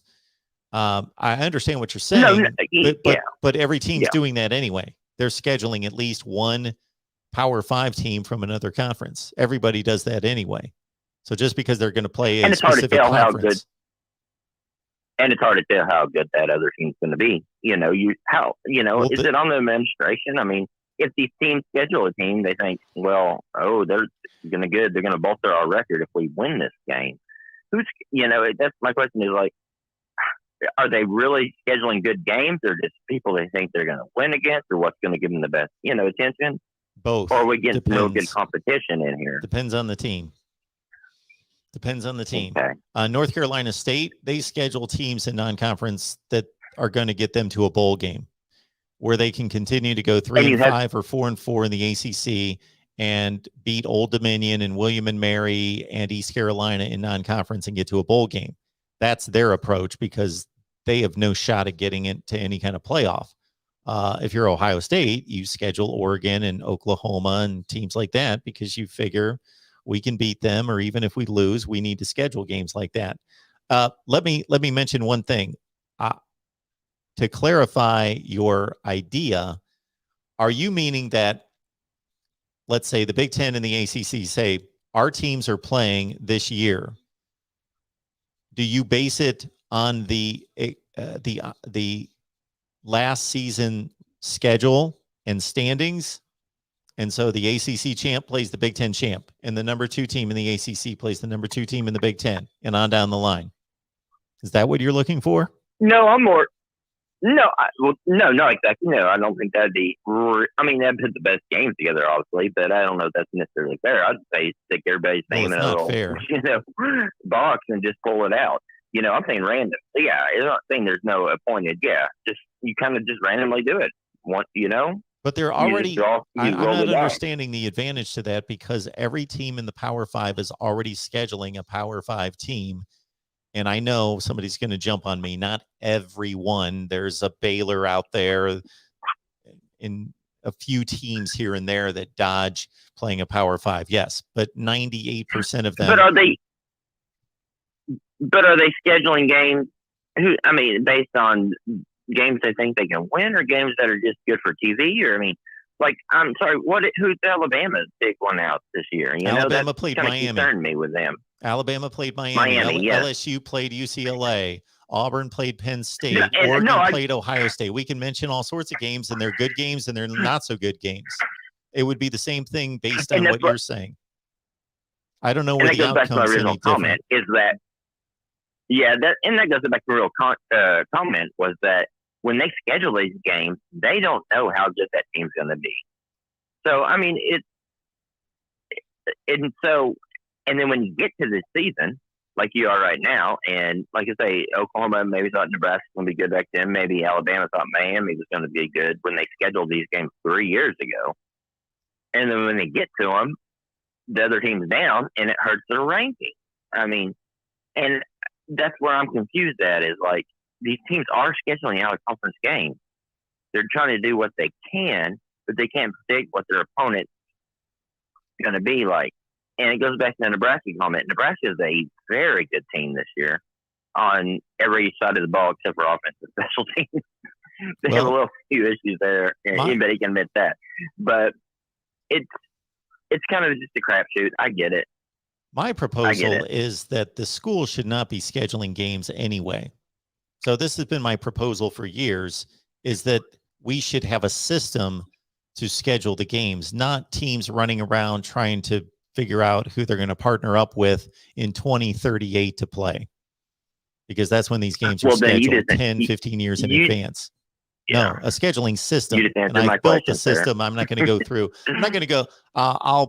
We'll go through my scheduling system in the off season, because I understand I get new viewers all the time, which is great, and I appreciate that. So people haven't heard my scheduling system, but it takes it out of the hands of the schools, because, as you so succinctly said, they all have their own agenda.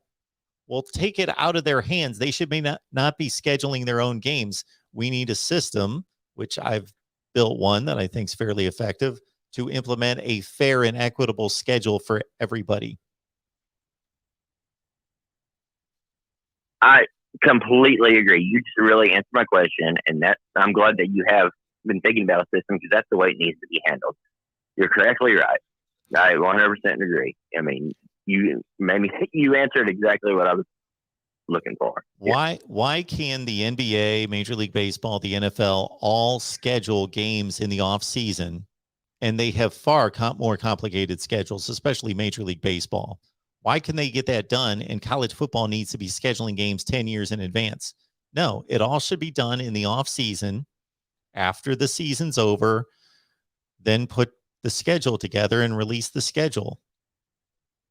I think it's truly just deals between administrations at the time. They're doing things 3 years in the future, and maybe network, television could come into it too. Fox, ESPN, I think there's a combination of both, that they're looking for the biggest game, but they're predicting in the future. And you can't do that. You can't predict 3 years down the line what one team's going to be. No. You can't. And shoot, 3 years, they schedule them 10 and 15 years in advance. And that's where it even gets even worse. And the TV networks, they have to contend with the NFL and Major League Baseball and all these, presenting them a schedule during the off season. And then they figure out who they're going to show. Well, no, the ratings have nothing to do with it. It's scheduling. All right. Well, I appreciate the call. Thanks, Mark. You're great. Thank you so much. I appreciate the call. So the point I was trying to make there at the end is that the TV ratings have nothing to do with it. The TV ratings are going to be fine. They have nothing to do with when the schedule's released. And if ESPN, ABC, CBS, Fox, all of them can be given a NFL schedule in April or May, and then they have to figure out how they're going to schedule the games and put them on TV, and an NBA schedule and a Major League Baseball schedule, and they figure it out. They got plenty of time to figure out. They got months and months and months to figure out who they want to have on. Shoot, the TV schedules in college football aren't determined, except for very few games. 99% of the TV schedule in college football isn't determined until 10 days before the games are played. Go to a college football schedule for 2 weeks from now, and all it's going to say is TBD, TBD, TBD on every game. It might have 2 games scheduled. They can schedule the games like 8 days in advance in terms of what networks got it, what games. Now they know what networks have it, but what time they want the games to be on based on they're waiting to see these teams play to provide the best matchups at the best time slots. All right, here we go. Welcome into the Voice of College Football. Who's on the line? Hi, how's it going? Good. Who's on the line? This is Kevin. How's it going? Hey, Kevin. I'm doing well. What's going on, man? Well, I am a Michigan State guy. I think I've called in before, but I do not want to talk about my boys in green, because that will just make me a little red.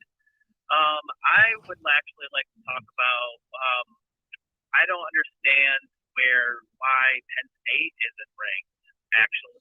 Absolutely. I'm right there with you. I've got them ranked like 17. Go ahead. It's just it doesn't make sense to me. The committee obviously has a little bit of a darling for Auburn, who they've beaten.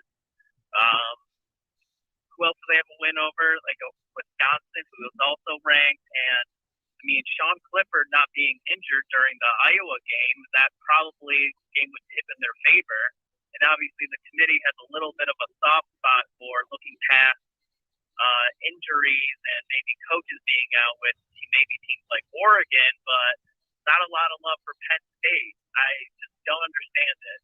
So it just kind of makes me upset because I see Michigan and Michigan State coming up in the schedule for both of them, and then it just doesn't seem like they're going to get a lot of credit if it's a win or a loss either way. So just really confused about that. I would love, sir, to have the committee have to answer that question about Penn State. It makes absolutely no sense. All the points that you made are extremely valid. Take Utah. Utah has the same record as Penn State. They're both 6-3. Does anyone want to compare Penn State's schedule and results to Utah's? It's not even, it's a complete joke. Like, what are they doing? Penn State's had to play Ohio State, Wisconsin, Iowa, Auburn. They've played 4 tougher games than Utah's played. It's tough. Utah's best win is Arizona State, and they've lost to BYU and Oregon State. And who else did they lose to? San Diego State. Oh my word! There's no comparison between Penn State and Utah, and they're both 6-3. It's ridiculous. It's pathetic. It doesn't make any sense. It's a complete joke. Yes. Yeah. You're getting me fired up to produce a video and just like turn tables over and scream and say the committee's a complete joke. You're right. Nobody's bringing up Penn State because everybody's focused obviously on the national championship contenders in the top 10, but it's ridiculous. I gotta give I'm a Big Ten East guy. Just gotta give all of them credit where credit's due. I mean, all of us played really hard against each other, and I mean, beginning of the year, just like Penn State was this like potential darling to win the Big Ten East, maybe. And obviously Ohio State's the team to beat, but I mean, everyone else, like if it wasn't Ohio State, it was Penn State's East to win. So now they're just getting no love just because Lippert was banged up for a little bit. Yep. If Penn State had Utah's schedule, they'd probably be undefeated. They might have tripped up once. And I'm trying to figure out who they would have tripped up against. Maybe at BYU, maybe they're better than everybody on that schedule. But of course, each game plays out differently, and it's tough to go undefeated. But I'd have Penn State. I'd guess they'd be 8-1. I wouldn't be surprised if they were 9-0 right now against Utah's schedule. It's just obviously Purdue being a 3-loss team and then like being ranked above the team that they beat, and just like I just don't understand what's going on at all with Penn State. It's just really a head scratcher. But yeah, obviously not happy that Michigan is ranked above State, but like that's so classic. Like I'm not even shocked anymore. It happens all the time with bowl games. Just why not with the CFP rankings? Just it is what it is. Everyone in the state of Michigan knows that Wolverines are the darling, Spartans are the underdog. It's the classic tale. It's the classic tale that I have all the time every year. So it is what it is. But absolutely. So a number of people have commented on this. No, go right ahead. Yeah, I appreciate it. I wasn't going to really say anything. Go ahead. Well, thanks for the call. Thank you. Call anytime. Appreciate it. Yep. Thanks, man. Appreciate it, Mark. So there's a comment here that just mirrors a number of other comments that I just posted on the screen from, I can't see their name, Deshaun, I believe. Okay. Now I lost my train of thought. Shoot. I wanted to say it to the caller and then we moved on. But basically, the committee in so many instances has turned its back and contradicted itself on head-to-head. So as is being highlighted in this comment, Penn State beat Wisconsin and Auburn head-to-head. And it's not like they're one spot behind them or 3 spots, but they're completely off the board. Not in the top 25. And Auburn's what? 16? Something like that. Wisconsin's somewhere in that range too. And Penn State's not even on the board. So they're not even close. And so they are not honoring head-to-head there. And obviously the Michigan State situation as well. But I'll stay with this one here with Wisconsin, Penn State, Auburn, and others are involved. So they don't honor the head-to-head there. And those teams all play difficult schedules. Like those are SEC and Big Ten teams that are playing legit schedules. And they're not going to honor the head-to-head. In the Ohio State, Oregon situation, they're honoring the head-to-head, but the resumes are completely in different stratospheres and will continue to be, and even more so. And then to make this Penn State and Utah comparison is just mind-numbing. Got all the respect in the world for Kyle Whittingham. He's a great coach, leads a great program. He can't help that his conference sucks. And really, his team's not that good this year. This is not a vintage Utah team, if there is such a thing. They just don't have a good team this year. They should be wasting this schedule. If they're the 24th best team in the country, they should be laying waste to this awful schedule they play. They're not. They lost to Oregon State last week. Penn State's played Ohio State, Iowa, Auburn, Wisconsin. They are, and if they want to say that they're penalizing Penn State for losing to Illinois, that's fine. That's part of the resume. That's part of the conversation. That's part of the ranking. It's one of 9 games. It should be taken into consideration and should affect Penn State. But if they're getting kicked out based on one game, then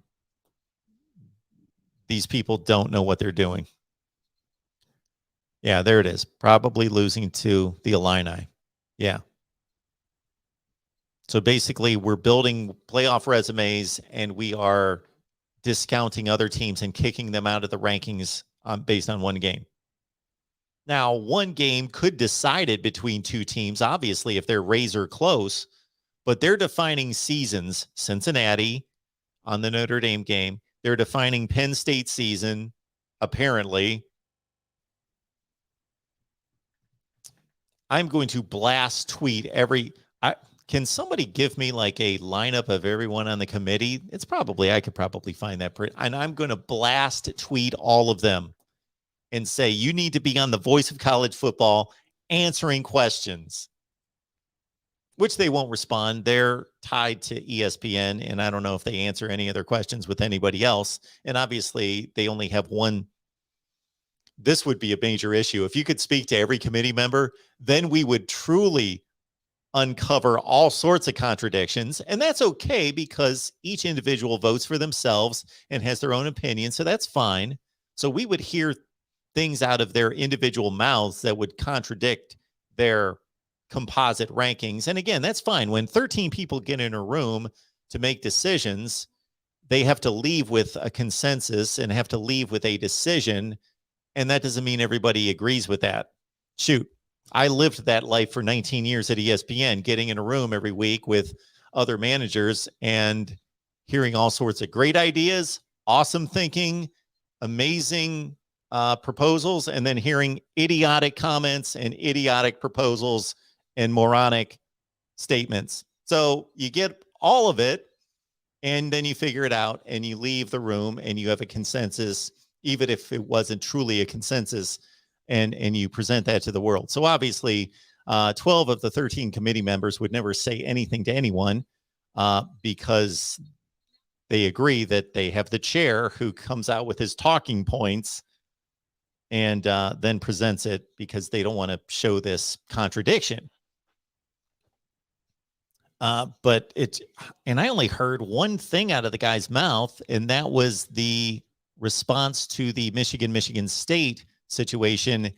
And the best he could do was, we just feel Michigan's better.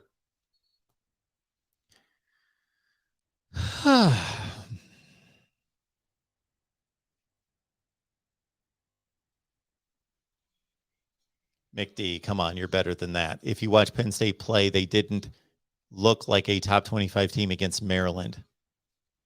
Okay. We could take every team in the top 25. We could go through their schedules, and we could point out a million examples of teams that are in the top 25 that did not play like top 25 team. It's not about one individual game. It's about a resume. It's about 9 games. Penn State is one of the 25 best teams in the country, and they have one of the top 25 resumes in the country.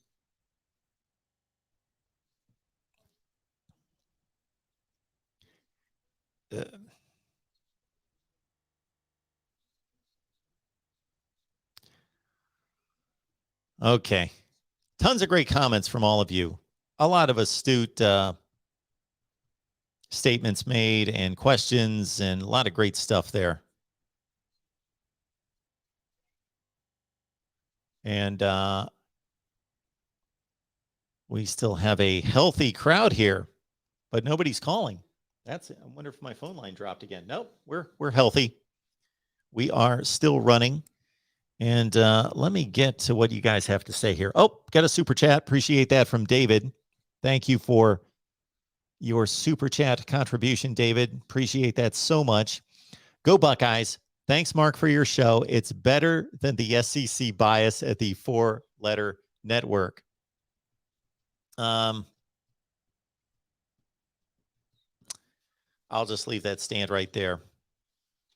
I don't want to be critical of any particular network or be critical of that relationship or be critical of the SEC unless there are specific situations in which I hear something stated during a show, and then I'll say, okay, that was screwed up. That's dumb. That doesn't make sense. That's not logical. And then I will take it from there. But in terms of a broad statement, I certainly appreciate your super chat contribution. And I hope, I don't necessarily completely believe, part of me believes that the powers that be are doing everything they possibly can to make the right decisions, the fair and accurate decisions, and not decisions that are based on TV ratings and money. Or hopefully nothing else beyond that. You know, I would almost hope that if TV ratings and money come into play in these decisions, and I think they do, whether it's conscious or subconscious, that those decisions are made rather than some kind of political decision or relationship involved. For example, at one point in our history as a country, not too long ago, I'm just talking about a few years, the one knock against most corporations was they're just in it for the money. And that was basically the biggest slam that the consumer would place, or we as a American public would put on a particular company, is all they care about is the money. Like, I actually wish we could say that about most of these corporations now. They have all sorts of political agendas that come even in the face of losing money, making poor decisions, business decisions, just to hold up some kind of stupid political or social agenda that doesn't do anyone any good. All right, I'll not get off on that, but anything else here, folks? I do appreciate it's great to have like close to 500 people in here. Would love to have you all back on a regular basis. So we typically do call-in shows on Monday at some point. Usually I go before Monday Night Football or after Monday Night Football, because I know most of you like to watch the NFL as well. Now I'm going to get a bunch of anti-NFL comments, and that's fine. But usually we go Monday night before or after the NFL game. Tuesday with this playoff rankings, we'll take that through the end of the season and the playoff rankings. We typically do Thursday and Friday nights as well. And of course, Saturday after all the primetime games. Everybody that's here right now, we would love to have you after the Saturday primetime games who come on about 11:30 Eastern time after the primetime games and have a great time talking college football and wrapping up the weekend with all of you. And check out my top 25 that actually makes sense, because even though there are a few people in the comment section that say this doesn't make sense, you're an idiot, there's always going to be that, of course, and that's fine. I would rather have people that think I'm an idiot tell me why, not just leave the statement and then go, because they're probably not equipped to have that debate.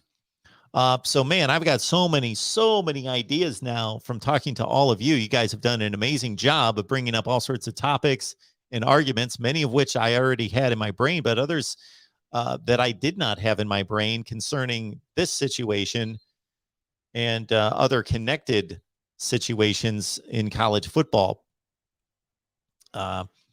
And I don't know if I'm going to get to those, because my recording schedule tomorrow is I'm trying to get all these games previewed, and we got 25 channels. So many of you who are watching us right now probably don't know we got tons of channels.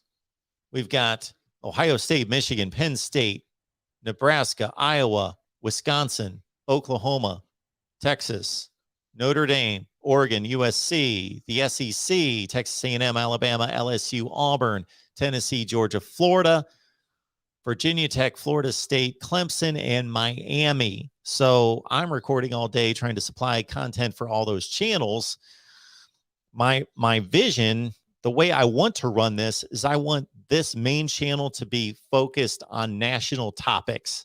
I want to be talking playoffs and conference rankings and national topics every day. And if something big happens with a coaching search or anything like that, to be focused on this channel, and use the other channels to focus on those specific teams and conferences. However, I run into days like today when I'm recording all day from 10 in the morning until I'm doing this live stream pretty late at night, that then I don't have time to really focus on trying to produce a video for the main channel. So that's why you will see the more popular teams pop up on the main channel as well, just because I would like to get at least one video posted per day.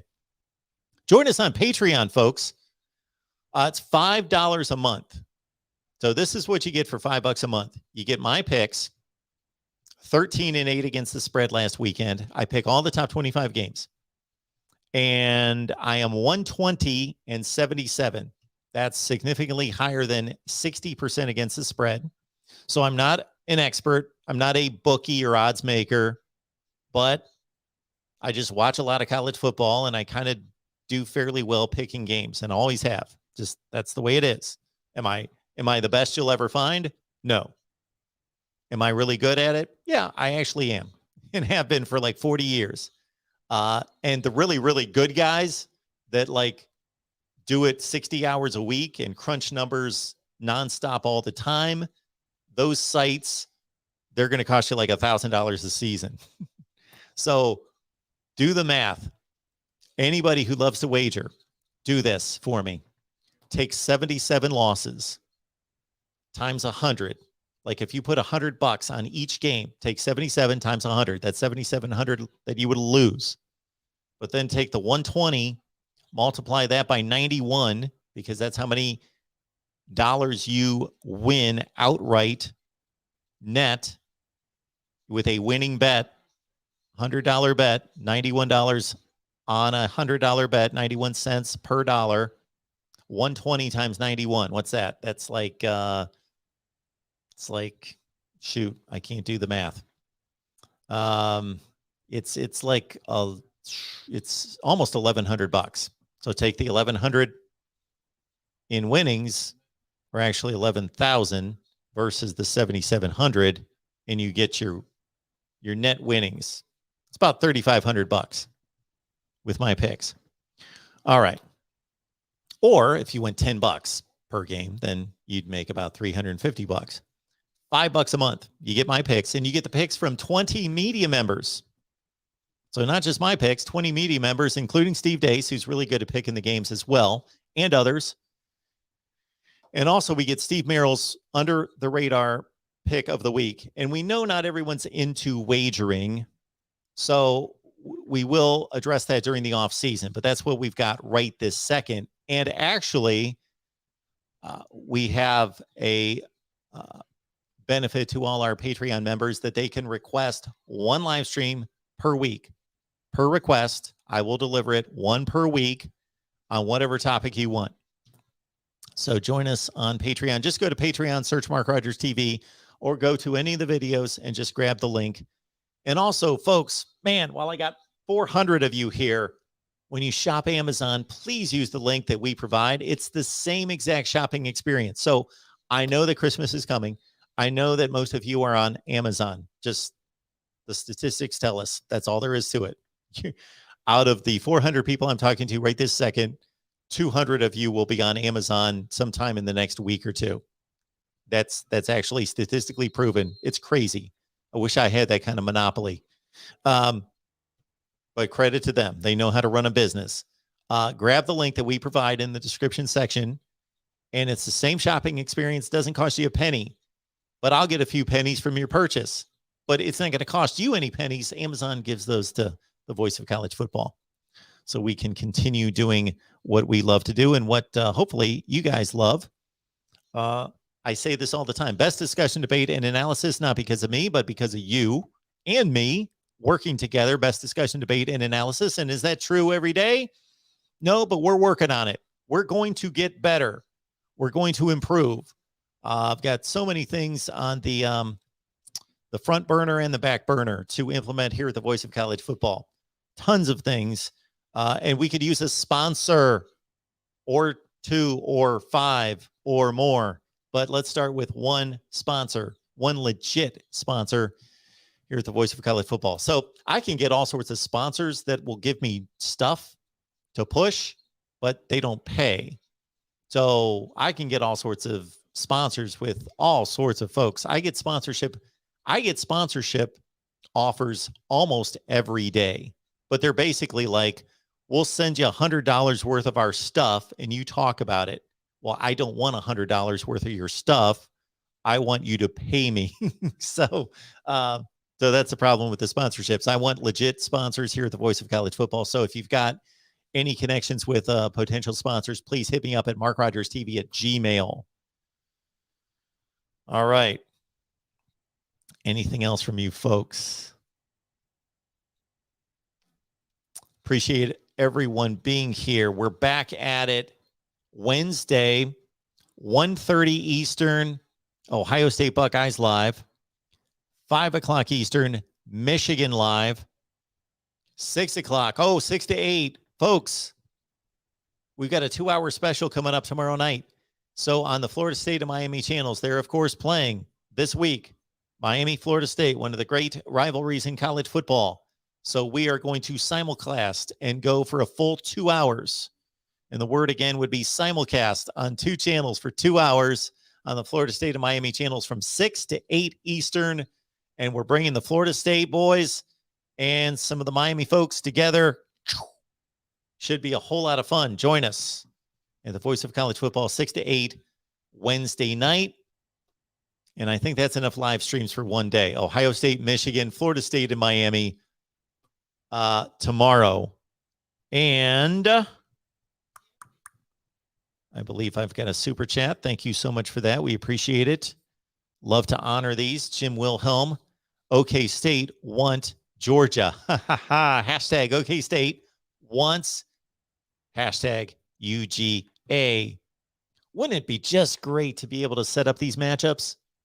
But we would wear these guys out, wouldn't we? These players would get a little worn out after we were like, man, we would love to see Ohio State play Georgia. And you know what? I'd love to see Oklahoma State play Texas A&M. We could go on and on with those matchups. That's always a great conversation. Who do you want to see play each other? And I'm guessing this particular season, the number one response would probably be Georgia, Ohio State, because Georgia and Alabama are going to play unless Texas A&M somehow makes it in there and Alabama loses to Auburn. So I think Georgia and Ohio State would be the number one answer. That would be my guess. I think some people would like to see Ohio State and Cincinnati play. I think some people would like to see, Georgia and Oklahoma. But you guys are amazing. Oh, super chat. Thank you so much for that. I appreciate it. Jim, thank you so much for that contribution right there. Again, the Cowboys and the Bulldogs. We can set that up for you. Let's go on a campaign. Jim, thank you so much for the super chat contribution. This is the first time I've seen you jump on here. So you're obviously an Oklahoma State fan, which we love hearing from some different fan bases. I love it. Love the guy that calls me, Drew, Wake Forest fan. Justin, go Bucks. Just keep winning. Great channel. Mark, thank you so much for that, Justin. That is so kind of you. Thank you so much. Appreciate that. Dun, dun, dun, dun, dun. Am I missing anything? I am going through all the comments.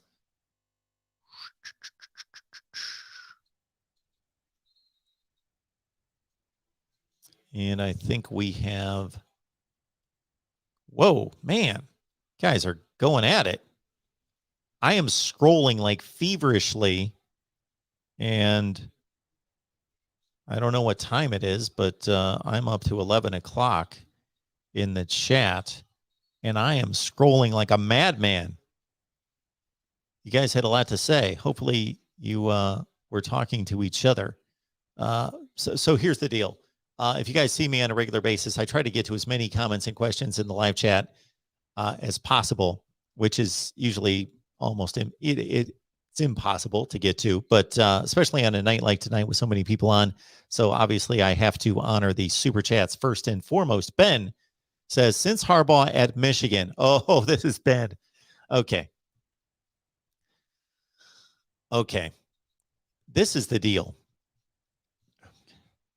You're not going to tell me anything, Ben. I don't know.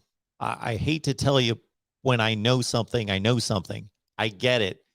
I get it that in 2015, Jim Harbaugh went 10-3 his first year at Michigan, and James Franklin went 7-6, and that's what tips the scales. But since 2016, there's no well, I don't want to say there's no comparison. There is a comparison. It's not like Penn State's blowing away Michigan, but James Franklin has clearly accomplished more at Penn State than Jim Harbaugh is at Michigan. Okay, let's run it down. James Franklin, since 2016, has a better record than Jim Harbaugh, number one. Number two, James Franklin has beaten Ohio State. Jim Harbaugh has not. Number three, James Franklin's teams compete with Ohio State. They are competitive. They have given Ohio State by far the toughest competition in the Big Ten. Yes, Purdue beat Ohio State one-off. Iowa beat Penn State one-off in a blowout. I'm talking about consistently every year. Penn State is competitive with Ohio State. Check out the matchups. 2014, 16, 17, 18, 19, 20, 21. They're all either competitive close games or they are razor close. 39-38 with a 2-score lead in the fourth quarter. 27-26, 2-score lead in the fourth quarter. There is no comparison between what James Franklin and his team have accomplished on the field against Ohio State versus what Michigan has done against Ohio State, which is get throttled the last two times. And 2015 as well. Okay. James Franklin has a better record since 2016. He has beaten Ohio State. He has competed more competitively by far against Ohio State. Number three, he's won a Big Ten championship game. Jim Harbaugh has not done that. Number five, he's won 2 major bowl games, New Year's 6 bowl games. He's won a Fiesta Bowl. He's won a Cotton Bowl. Jim Harbaugh has played in 2 New Year's 6 games, and he lost. So, again, you can skew the numbers because you're picking up the 2015 year. I get it. James Franklin has a better record than Jim Harbaugh since 2016. He's beaten Ohio State. He's won a Big Ten championship game. He has competed with Ohio State on the field year after year. I'm not talking about one time, year after year after year after year. And he's won 2 major New Year's 6 games. Jim Harbaugh is not. James Franklin has done a better job at Penn State than Jim Harbaugh has done at Michigan. It's not like it's just totally out of whack, but it's decided. It's clear. Thank you for the contribution, but you're wrong. Okay. All right. We also appreciate the Ohio statement.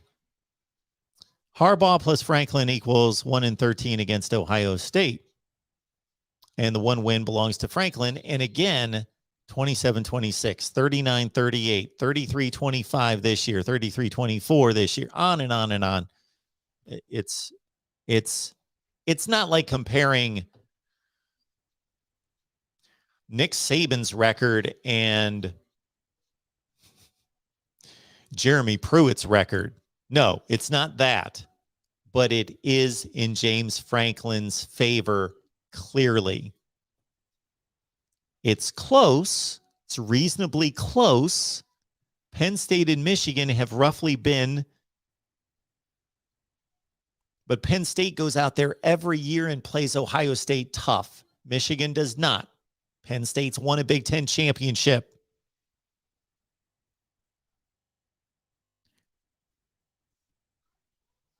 Ben, have your coach, Jim Harbaugh, go win a Big Ten championship, and then we'll continue the discussion. Then we will have a discussion.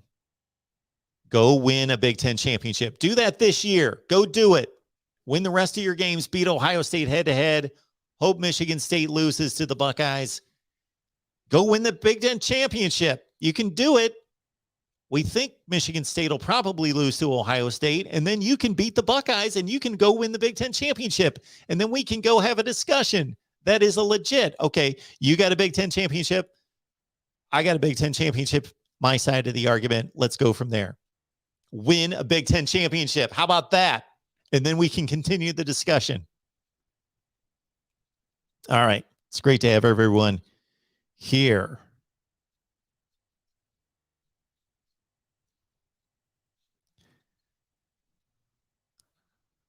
So, I don't know what time it is. It's probably about 11:30 Eastern. There's a lot of things I should do.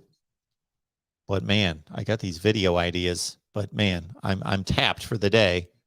What I think I'm going to do is go get myself a big bowl of ice cream, and I'm just going to like veg in front of the TV for an hour. And then I'm going to do some more productive things. And then we're back at it tomorrow about 10 in the morning. Shoot, tomorrow. What's the schedule look like tomorrow? Again, we've got those 3 live streams. Yeah. 1:30 Ohio State, 5 o'clock Michigan, 6 to 8 Florida State, Miami. Today we recorded Michigan State, Texas A&M, Texas, Tennessee, Michigan, USC. Not that that matters, but our USC guy, we love him, Matt Zemek. So we have him on. We talk USC, and it takes about 32 seconds to talk about USC because they're doing nothing relevant right now. But then we talk about the coaching search and all that. So check out our USC channel. Get our Iowa channel up to 1,000 subs, people. That would be awesome. That would be awesome if you guys check out any of our channels. And obviously, if you're a Florida fan, go subscribe to our Florida channel, for example. But even if you just want to support, subscribe to any of the channels that are getting close to 1,000. We've got a few in the 600-700 range. It's very important in regards to YouTube algorithms to get to 1,000 subs. That would be phenomenal. And Iowa's leading the charge at about 730, something in that range. But my goodness, who else are we talking to tomorrow? We did Texas A&M today.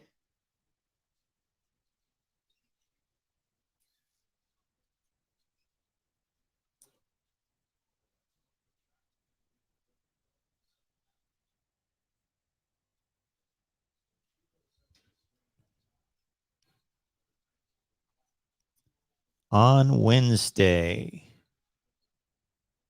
Yes. Again, Ohio State, Michigan, Florida State, Miami.